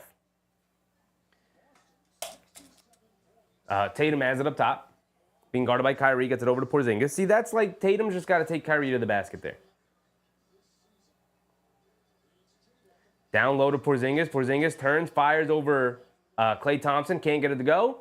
Gafford saves it over to Thompson. Thompson has it on the right wing, being guarded by Brown. Coming to his left, spinning back to his right, off a Gafford screen, driving it down in the lane, kicks it out. Exum catches, pump fakes, driving to his right, pulling it back out. Now coming to his left, stepping back, a left wing 3 for Dante Exum, and he splashes it. Okay, Dante Exum off the bounce, step back 3s over Porzingis. It might be that kind of night for Dallas. They're hooping right now. They're knocking down their 3s. Porzingis driving to his left, kicks it out to Exum. Jeez Louise. Kicks it out to White, swings it over to Brown, jab step, driving to his left along the baseline, spinning, kicks it in the corner to Horford, swings it over to Porzingis, extra pass to Tatum, a straightaway 3 for Tatum, and he can't get that one to go. Gafford with the rebound. Here comes Exum. Exum has it up top, being guarded by White, swings it over to Kyrie. Irving coming to his right, blowing past Brown, swings it out to Exum, another 3 for Exum, off the back rim, long rebound finds its way out to Kyrie. Klay Thompson just catches and fires. He touches his hands for like half a second, and he's launching that thing.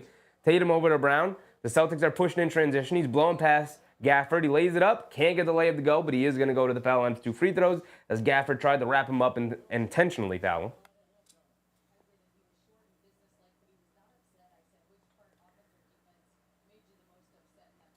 (72-56). 10-11 to go in this third quarter.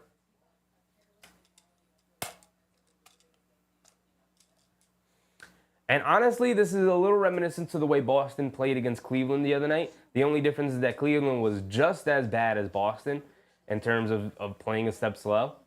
So Boston was able to escape that game after they finally picked their play up. Cleveland couldn't follow suit fast enough. And although it ended up being a close game, Boston had a lead for majority of it. Brown knocks down his first free throw.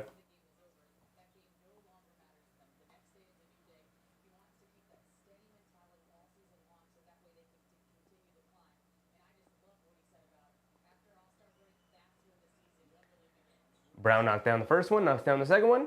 2 for 2 from the foul line. Dante Exum will bring it down. Exum has it up top.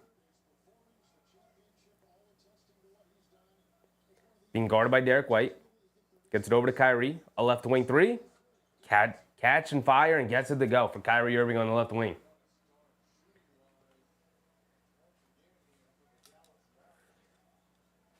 Derek White up top to Tatum. Tatum over to Derek White. Driving to his right. Slips and falls. No foul call.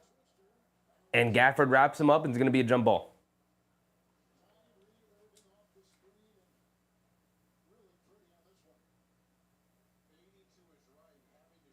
Tatum getting caught on the screen, giving Irving a wide open look on the left wing.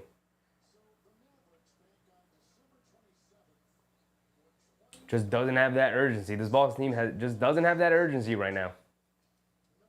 And Dallas does, because Dallas has a lot to prove after that. After their infamous trade. They have a lot to prove.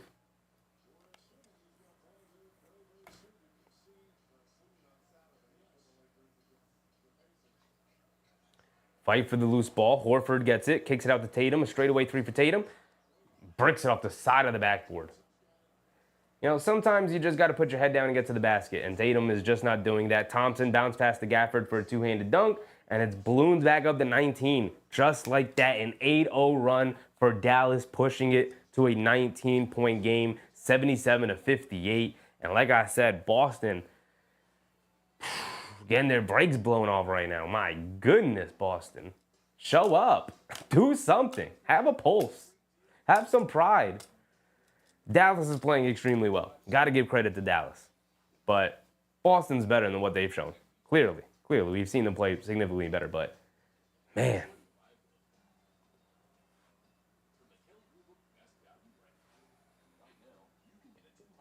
Hopeful Soul, what's up, Hopeful? Live by the 3, die by the 3? Not necessarily dying by the 3. It's their defense. Their defense is failing them.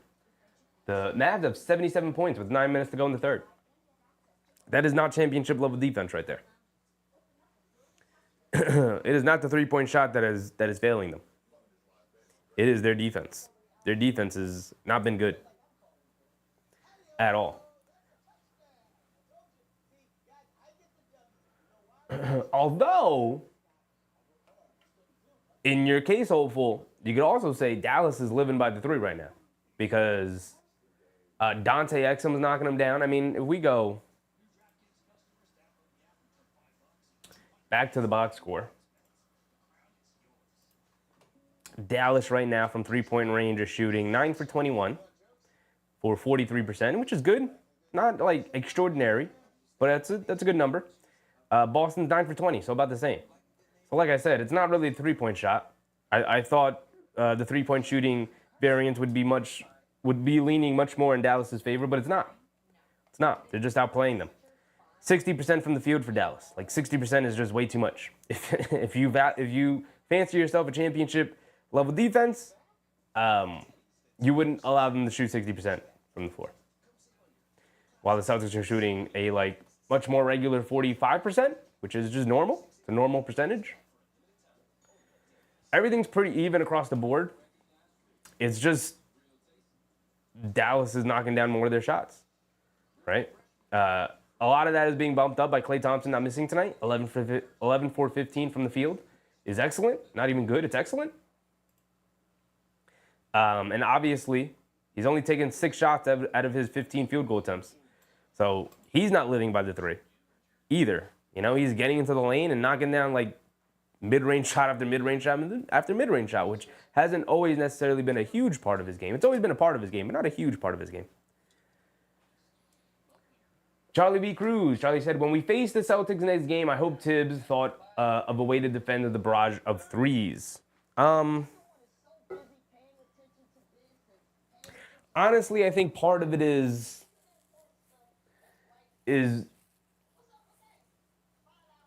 being able to guard one-on-one. It's why the Celtics are difficult to guard. It's being able to guard them one-on-one. It's why you go out and get Mikal Bridges and OG Anunoby. Obviously, OG Anunoby won't be playing on Saturday, but that's the reason why you go out and get those guys. Because the way the Celtics get you in rotation, if they have grades as Brown, they have guys, as Brown drives it in right now, knocks down a fall-away mid-range jumper. They have guys who can take you off the dribble at almost all 5 positions.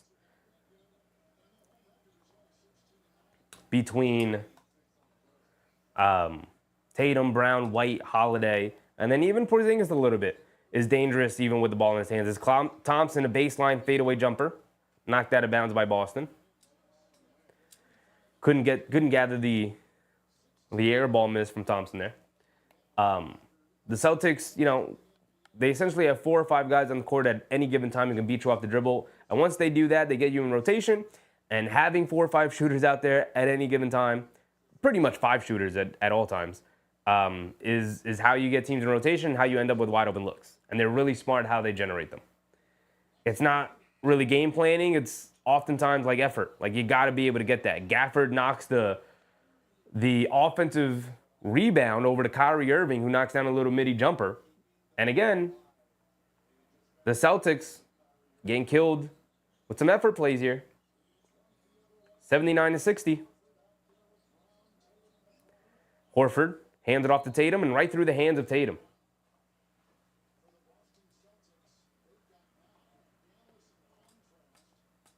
Charlie said this is a statement game for the Mavs. Kind of. For sure.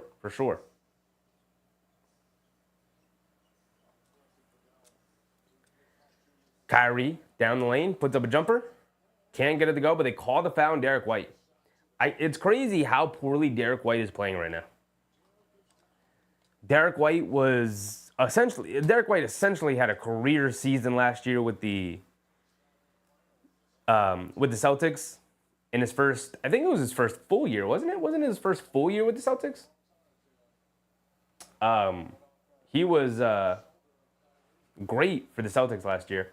Had a career year from the field, from three-point range, and a guy who's consistently with the Spurs he was consistently inconsistent in his three-point shooting and his perimeter shooting while he was with San Antonio. And then with the Celtics, got a feel, got a comfort, got a lot of open looks playing off of Brown and Tatum.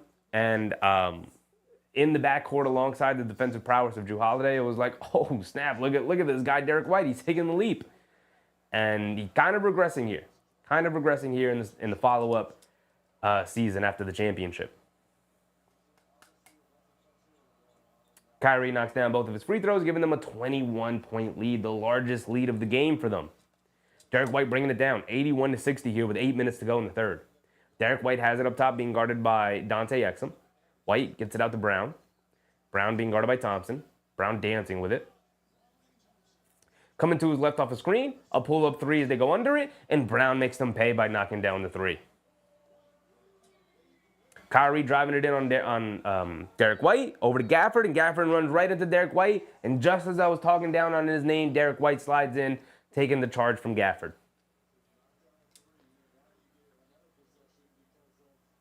Big Task, what's up, Big Task? Don't show up and play, don't listen to Chevy Boss, and don't show up and play like trash. I still want them to lose. You know, I just want an entertaining game at the end of the day.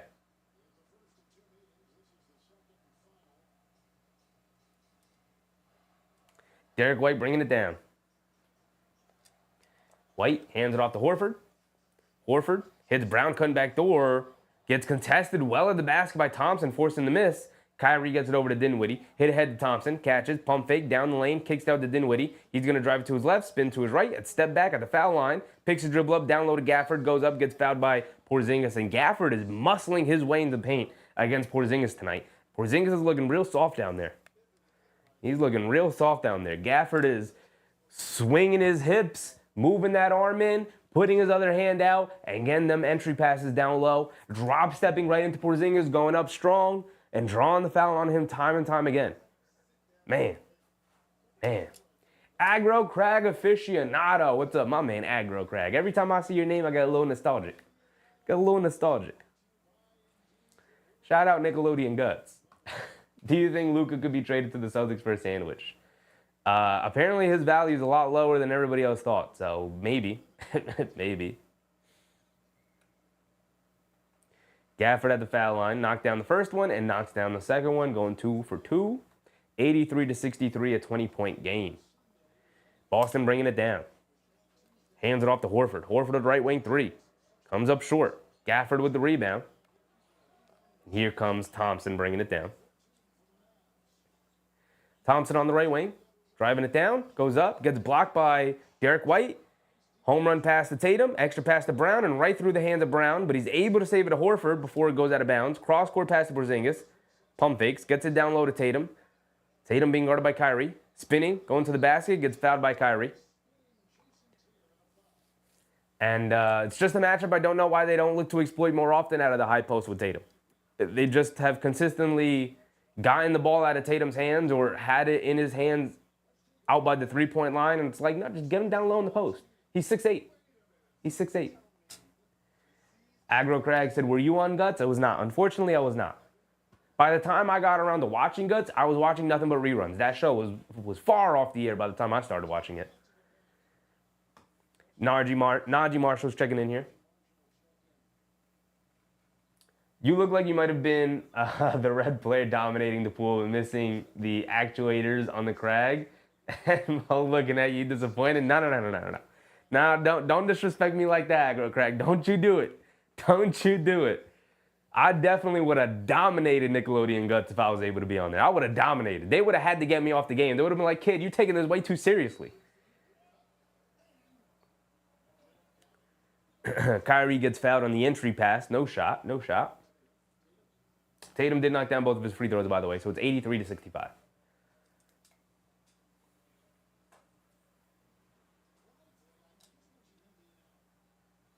Klay Thompson checking out now.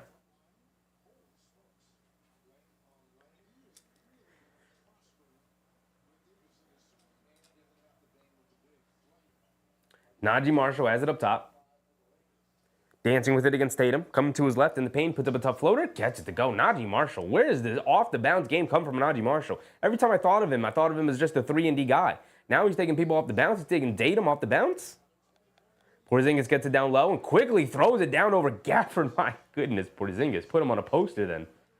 I didn't know you didn't like him that much. He knew he had to get that one up quick, too. Dinwiddie has it up top being guarded by Brown. Coming to his right, off of Marshall's screen. Gets it over to Marshall. Driving to his left on Horford. Puts up another floater. Comes up well short. Derek White with the rebound. He's bringing it down. Shoves it over to Porzingis. A deep pull-up three for Porzingis. A 30-footer. Terrible shot from Porzingis. Terrible. Horrific. Ugly-looking shot from Porzingis. Why take that shot? You have no momentum. Zip, zero, none. Why take that shot? Put the ball in your best player's hands and Tatum and tell him to get busy. Dinwiddie has it on the left wing, dancing with it against Horford. Trying to take him off the bounce, driving to his right, step back, puts up a floater. Nice separation move from Dinwiddie there against the old man Horford, and he got the floater to go.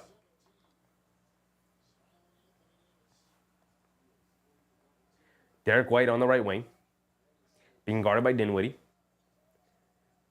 Crosses over to his right off a Porzingis screen, over the top to Porzingis, catches, leans in, gets the foul, and one for Porzingis over to Gafford.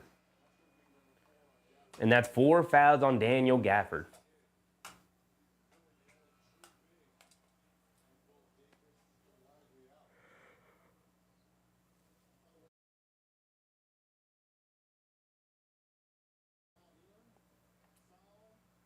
Four fouls on Gafford, and he's pretty much the only big that Dallas has available tonight. Obviously, Davis has not played yet, and Derek Lively is going to be out for a while, for an extended period of time. I don't know if there's even a timetable on him yet. Porzingis at the foul line. Knocks down his and one free throw. And it's still a 17-point deficit for them, though. They've, for the most part here in the third quarter, traded baskets where we're a minute past the halfway point. A little over 5 minutes to go. Marshall hands it off to Kyrie. Kyrie has it up top, dancing with it against White. Coming to his right, spinning to his left. They show a double team. He loses it, fighting for it, and it's a kick ball on Kyrie. So the ball's going to go back to Boston here.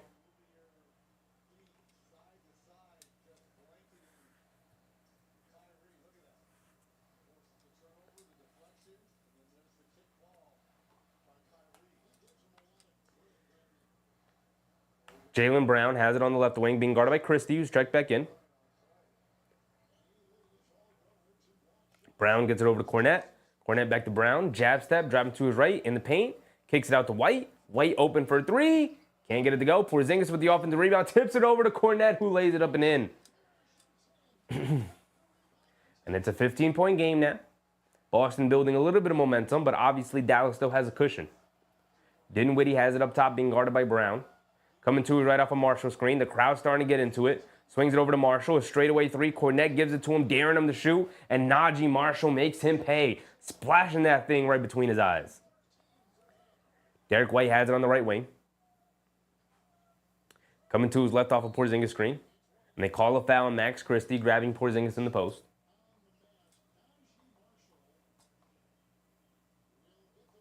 David said, so who are we signing to be the 15th man? I don't know. I know Torrey Craig is available for the Knicks to sign, which is okay. He's a live body. He's not going to play, but he's a guy. he's alive. He's got a pulse. Brown dancing around a Cornette screen, driving to his left, shovels it over to Cornette. A bad pass as Marshall got his hand. Oh no, Omax Prosper got his hands in there. Shovels it over to Marshall. Now over to Kyrie. Kyrie Euro stepping down the lane, kicks it out to Prosper. A left corner three for Prosper. In and out, can't get it to drop. Under 4 to go. Still an 18-point game. Derek White has it up top, driving to his right. In the lane, puts up a tough contested floater, can't get it to go. He's looking for a foul he doesn't get. And then they call an over-the-back foul on Porzingis. And then Derek White goes clapping into the ref's face. Where's my tech on Derek White? David said Mo Bamba. I don't know if Tom Thibodeau wants anything to do with Mo Bamba. Also, we just got rid of a center because we have too many centers. We got Mitch coming back. Why do we want Mo Bamba? I'd rather Torrey Craig. Namar said Celtics chirping, good sign. Yeah, good sign for Dallas. Boston looks frustrated and disgruntled right now. They look frustrated. Look out of sync. Look like they got no answers.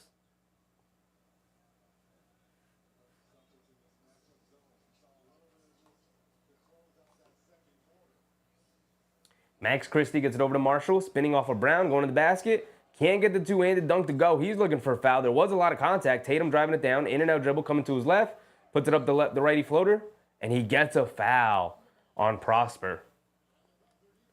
That is an all-star getting a foul and a role player not getting the same call on the other side.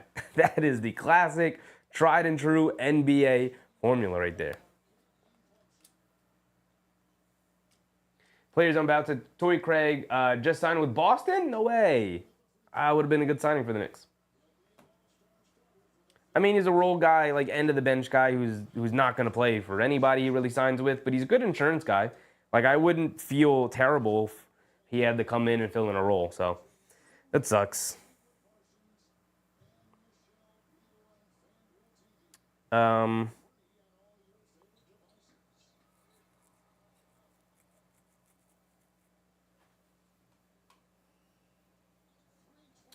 Boston splits their free throws, 90-70 through, 3:20 to go. I guess we'll check Shams after this. Kyrie has it up top, being guarded by Pritchard. Kyrie's dancing with it. Sidestep. Gets stripped by Pritchard. And Pritchard bringing it down now. Loses it. Peyton Pritchard, brother. Dog, what are you doing?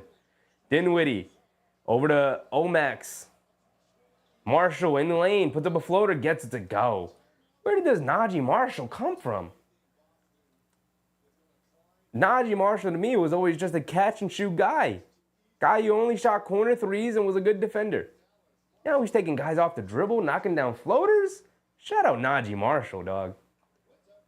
I like him a lot. I like Najee Marshall a lot. Namar said, the Knicks are beating the Celtics on Saturday, I promise you. I hope so. I really hope so.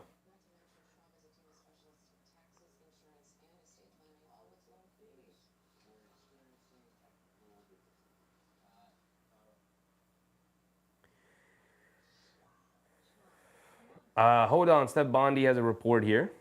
I guess I got to do this first. And then I can do this. Apparently the Knicks couldn't sign. Torrey Craig. Where is it? Where is Steph Bondy?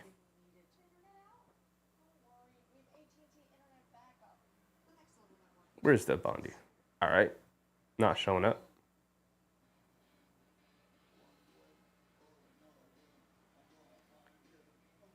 $25-26 said Mavs are more complete now. The team that's out there right now is the same exact team that was out there 3 weeks ago.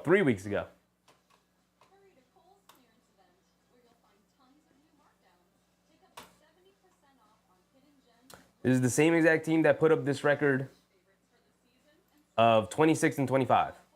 Same exact team.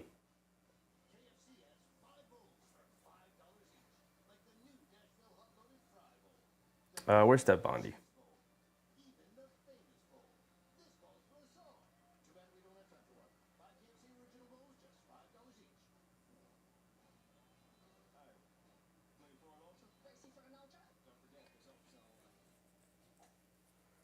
David Osh Jr. said the Mike Breen episode was good on the Roommates podcast. I saw 2 clips from it. I think it was only 2 clips from it. And it looked really good. Mike Breen's always good. Mike Breen's incredible speaker. He's an incredible orator. The Knicks couldn't have signed Torrey Craig or any free agent until February 28th. If they do that before that date, they'll be in the second apron. So, February 28th. So the Knicks can't sign anybody for 3 weeks anyway. So don't expect them to be in the buyout market at all. So there goes that. They won't be signing anybody. Unfortunately. Unfortunately, they will not be signing anybody.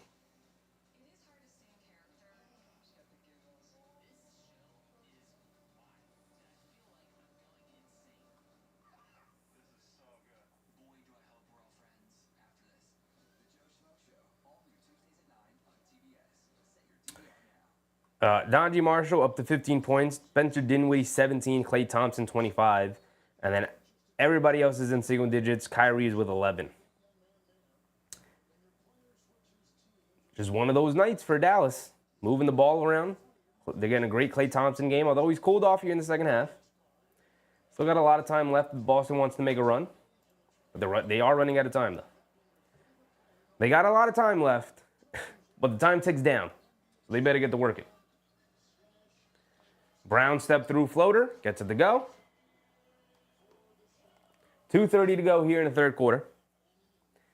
Dinwiddie has it up top, being guarded by Pritchard.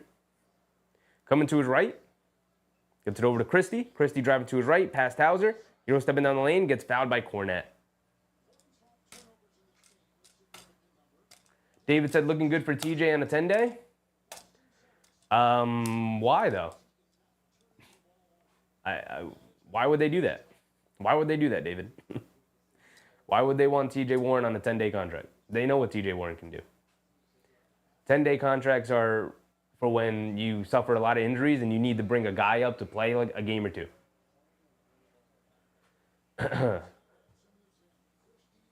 Todd Clark, what's up, Todd? Do you think the Mavs will finish with a better record than the Lakers? This season? No. Absolutely not. Well, no, I don't. Well, the center they got is an injury-prone center. Maybe. The Mavs would have to go on a big old run, and the Celtics would have to create it a little bit. And Jaylen Brown, my goodness, driving it in on Najee Marshall, takes the foul and one for Jaylen Brown. He's going to the foul line for one more.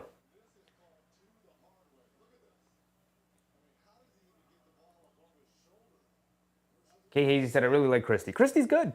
Christie's really good. It was a reason why he was in the starting lineup for the Lakers.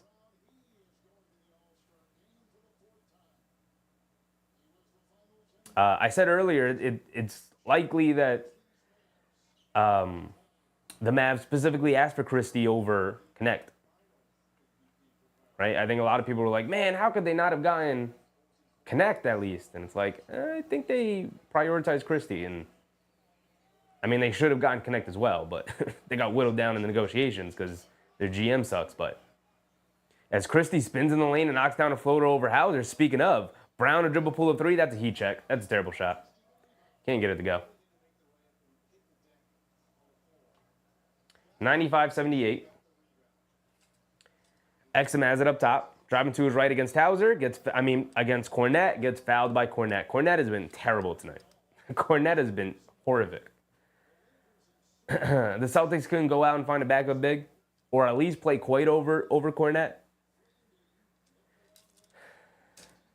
Cornette is not a good basketball player, man. I don't know why the Celtics have continued to put him out there in their rotation. I really don't. If somebody's got an explanation for that, let me know, because I can't come up with one. Not a good one. I got some bad ones. I got some bad ideas why Cornette is playing, but there's no good reason for Cornette to be playing out there over a guy like Quaid or over a guy like Xavier Tillman. I'd rather play Tillman over Cornette. Maybe that's crazy, but I don't know. I'm not a big fan of Cornette's game at all. Dallas splits the free throws.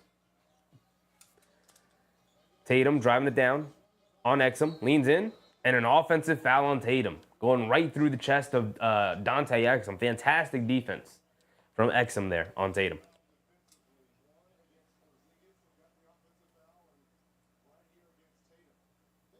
Charlie said, all right, Knicks won't be signing anybody, meaning no additional firepower for our bench going into the playoffs. Well, they can on February 28th. I just don't think anybody will be available. So, yeah, this is essentially the team we're going into the playoffs with. Exum driving it down. Gets blocked by Cornette, telling me to shut up. There you go, Cornette, get in the action. Pritchard pushing the other way. Scoop layup with the right hand. Gets it to go over Dinwiddie. And the Mavs are trying to push the other way quickly. Marshall gets it over to Christie, driving it down. Cross-court pass to Exum. Exum a right corner three. Splashes that three. Dante Exum, man. Dante Exum having a phenomenal game tonight. 45 seconds to go here in the third. Tatum steps back. A straightaway three for Tatum. Responds right back with a three of his own. Gave the 3 points to the wrong side. 99-83. Dinwiddie left wing. Hesitation three over Hauser. Knocks it down. It's Dinwiddie's night, man. It is Dallas's night from three-point range tonight, man. They are knocking down tough contested threes. They're getting three-point contributions from guys who don't normally knock down threes at this rate. But they're hooping. Brown up top, driving it in on Christie, behind the back, half spin, fall away jumper, foul line fader, can't get it to go. Marshall with the rebound. And here comes Dinwiddie.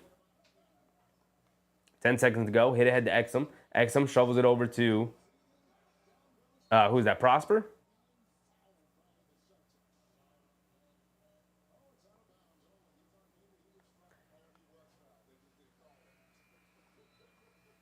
It's called out of bounds, but I don't know who it's out of bounds on.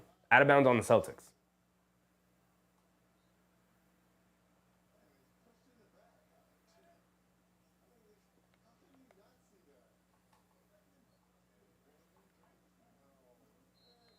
Five seconds to go here. This should be the last shot of the quarter.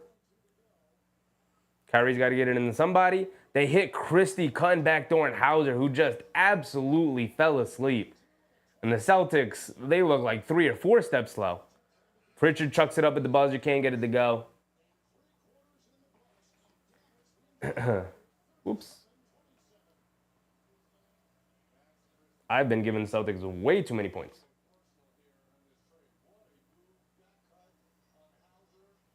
Celtics still stuck at 83 points.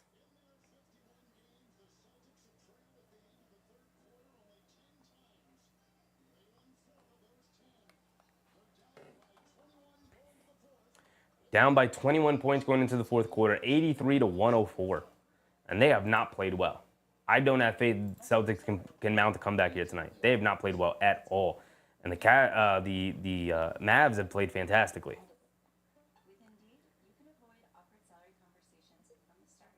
Look at this bench production. 20 for Spencer Dinwiddie. 3 for 5 from 3, 7 for 9 from the field. 15 for Najee Marshall. 7 for 12 from the field, 1 for 4 from 3. Overall, they're 12 for 27 from 3. 4 for 6 from 3 for Dante Exum. I know Dante Exum's a much improved three-point shooter. But overall, this season he's shooting. This is his third game back, coming back from injury. He's shooting 16% from 3 this season, from three-point range. He is 3 for 4 tonight. It is that kind of night for the Mavs, man. No, he's 4 for 7. No, he's 4. Yeah, he's 4 for 6 from 3. Not. It is that kind of night for the Mavs. They are knocking everything down. If you guys are interested about where the Mavs are in the standings-wise, the Mavs are all the way down here. They're the 8th seed. They are 2.5 games away from the Clippers for the 6th seed. They are a half game away from being out of the play-in situation in total. So, if we're looking at this, 2 of these 5 teams, between Dallas, Sacramento, Phoenix, and San Antonio, 2 of these 5 teams are not going to make the play-in. I don't think the Spurs are going to win enough games to get there. They're too far away at this point. Although they can go on a run. They got Fox now. The Warriors just got Butler. I assume they're going to go on a run. Maybe. We'll see. We'll see how that plays out. Phoenix, I could see not making it. Sacramento, I could see not making it. So I could see it ending up being Dallas, Golden State, San Antonio. Like this order right here. Minnesota's been playing better a lot more recently. They've been playing a lot better. I'm sure I don't know what the timeline for Dante DiVincenzo is, but I'm sure they'll get him back at some point after the All-Star break, if not immediately after the All-Star break. So they should go on a little bit of a run. But man, the Lakers are all the way up here. They are 5 games. They have a 5-game lead on the Dallas Mavericks. They added Luka. Now, they don't have big men depth anymore. So, I'm sure that's going to come back to haunt them. That's going to come back to bite them in the butt. But we'll see. We'll see how it all plays out. We'll see how it all works. Here we go. Start of the fourth quarter. Let's see what the Celtics got. Can they make this? Can they even make this interesting? Or is Dallas just going to run away with it? Cornette has it up top. And every time Cornette catches the ball, he looks confused, man. Christie ends up fouling Brown.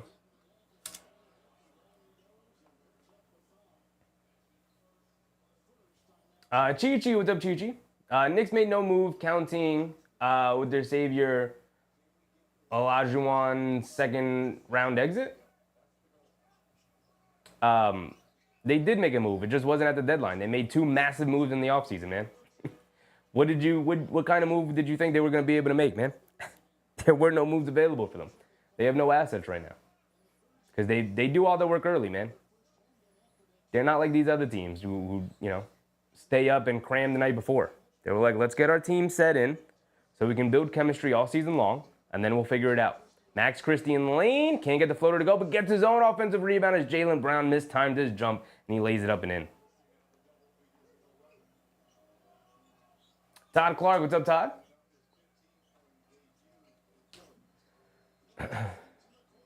Pritchard, right corner 3, gets it to go. All right, but they need defensive stops. Threes are nice, but they need defensive stops. Verdify said, I don't understand who you think we should have traded for. That's what I'm at, Verdify. That's where I'm at. Did you think that the Knicks could outbid the Cavs for DeAndre Hunter or something? Gigi said they think Robinson is Olajuwon. Chichi, who did you want them to trade Robinson for? No one wanted Robinson. He's injured all the time. Cornette gets blocked at the basket by Gafford, gets his own rebound and lays it up in. What trade did you think was out there for Robinson that they didn't make, Chichi? If there was a trade available to make, they would have made it. There was no trade for Robinson. So you're better off keeping him and moving him during the offseason if he shows that he plays well in the playoffs, his value goes up. Then you could trade him. Did you see what Max Christie gets fouled by Pritchard and knocks down the floater? My goodness, Boston is getting decimated right now.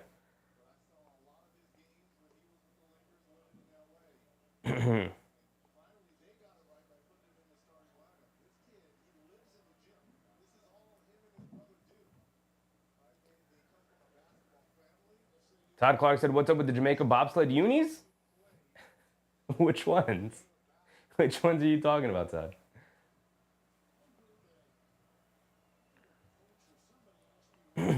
I'm still waiting for a response, Chichi. Who did you think they were trading for?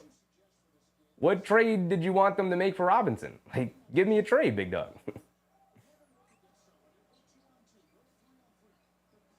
They kick it out. Hauser, right corner 3. He can't get it to go. Christie with the rebound. Birdvice said no because Olajuwon made free throws. And MVP, Towns is solid starting center. Yeah, Towns is a solid starting center. 25 and 14 is solid. Gotcha. Kyrie dancing with it, a step back straightaway 3, knocks it down. Dallas is dominating Boston right now. Under 10 to go, 9:45. Gigi said, my guy Valanciunas or Williams, also Middleton for the bench. So you wanted them to trade Mitchell Robinson for Valanciunas or Williams and Chris Middleton? Who did you want to trade for Chris Middleton? He went for Kyle Kuzma. Who did the Knicks have to trade for Chris Middleton? You want to trade Josh Hart for Chris Middleton? And I'd rather have Mitchell Robinson, Valanciunas, or Williams. You said Williams, as if Williams is better than Mitchell Robinson. I think you just want something different, Chi-Chi. You don't want to be good. You want something different. You want to watch something different. How is Mark Williams a better option than Mitchell Robinson? He's played significantly less games throughout his career and has significantly larger injury history than Mitchell Robinson. But you don't want Mitchell Robinson anymore. You'd rather have Mark Williams. And Valanciunas can't jump over a sheet of paper. He got traded to the Kings. There's a reason why you didn't get traded to a contender. He got traded to the Kings, dude. Gigi said, even make a push for KD. Chichi, what are you smoking, my guy? What are you smoking, my guy? What trade was available for KD that the Knicks said no to? You are trading half your roster, and you don't have picks, for a 35-year-old injury-riddled Kevin Durant who's playing for a Suns team that can't make the play-in the West. Like 28-year-old Durant? Yeah, you go get Durant. 35-year-old, often injured, can't play defense anymore, Kevin Durant? Yeah, man, have you watched the Phoenix Suns this year? I think you just, look, man, you could pop on 2K and make these trades and have fun that way. But that's not improving your team even one iota. That, as a matter of fact, you think they're a second-round exit now? They probably fall into the play-in if they make half the trades you want them to make and then don't even make it out of the first round. The grass ain't always greener, my man. The best trades are the ones you don't make. You ever heard that phrase? Championship teams came up with that phrase. You don't trade players on your team just so you have something different. Gigi said, just thinking that Robinson will come back for 10 games and see ya. But you just said trade for Mark Williams, though. And trade for KD. Have you seen KD play this year? My man looked like he's playing out there on crutches. Mitchell Robinson's going to be playing off the bench for 15 minutes a night. And you worried about him limping off the court. Come on, dog. You worried about the backup center right now. If there was a trade out there, they would have made the trade. There was no trade out there. Mitchell Robinson has no value. He's injured all the time. The Knicks said it is better to have him on the team than trade him for the Jericho Sims package. He and Jericho Sims probably have the same value around the league right now. Vertify said, at this rate, New York, just as good as a shot as the second round as Boston. I mean, it's one of Cleveland, Boston, and the Knicks will not make it past the second round. Like, I need you guys to understand that. And that does not mean that they had a terrible season. It means he got beat by a good team. And that's fine. And it looks like Boston has waved the white flag with 9 minutes to go. They got a bunch of white guys in there. I don't know who this kid is flying around right now for Boston. I know they got Jordan Walsh, they got Nemias Queta, they got Sam Hauser, Payne Pritchard, and a young man who I've never seen it in my life. As Christie puts up a three, can't get it to go. The Mavs continue getting offensive rebounds. Irving a three, he gets it to go. This game's over, y'all. We want to sign off early? Todd Clark laughing at KD. I'm with you, Todd. I'm with you. We talking about KD in 2025 at 36 years old. Pritchard knocks down a three. 117 to 93. Where are we at? Where are we at?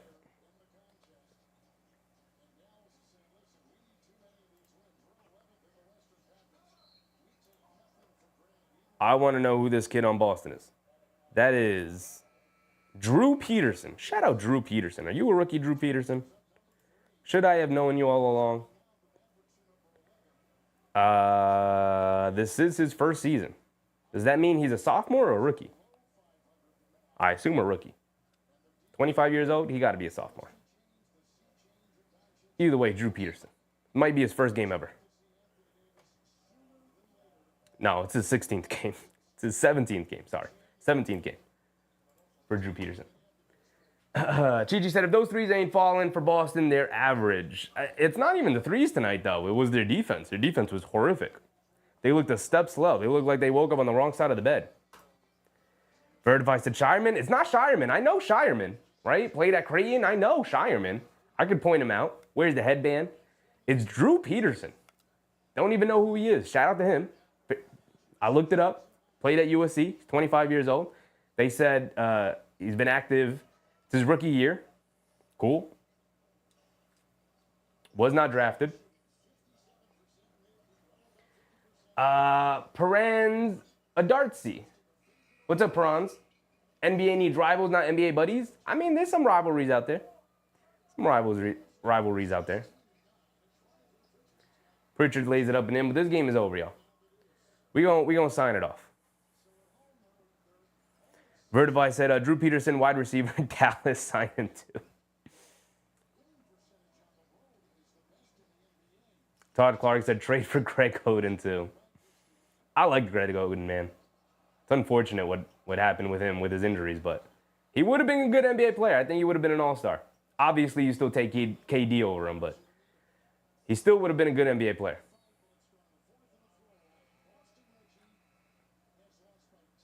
Kiana Bryant said, wouldn't even keep KD for free. Sheesh. That's cold, Kiana. That's cold, but I get where you're coming from.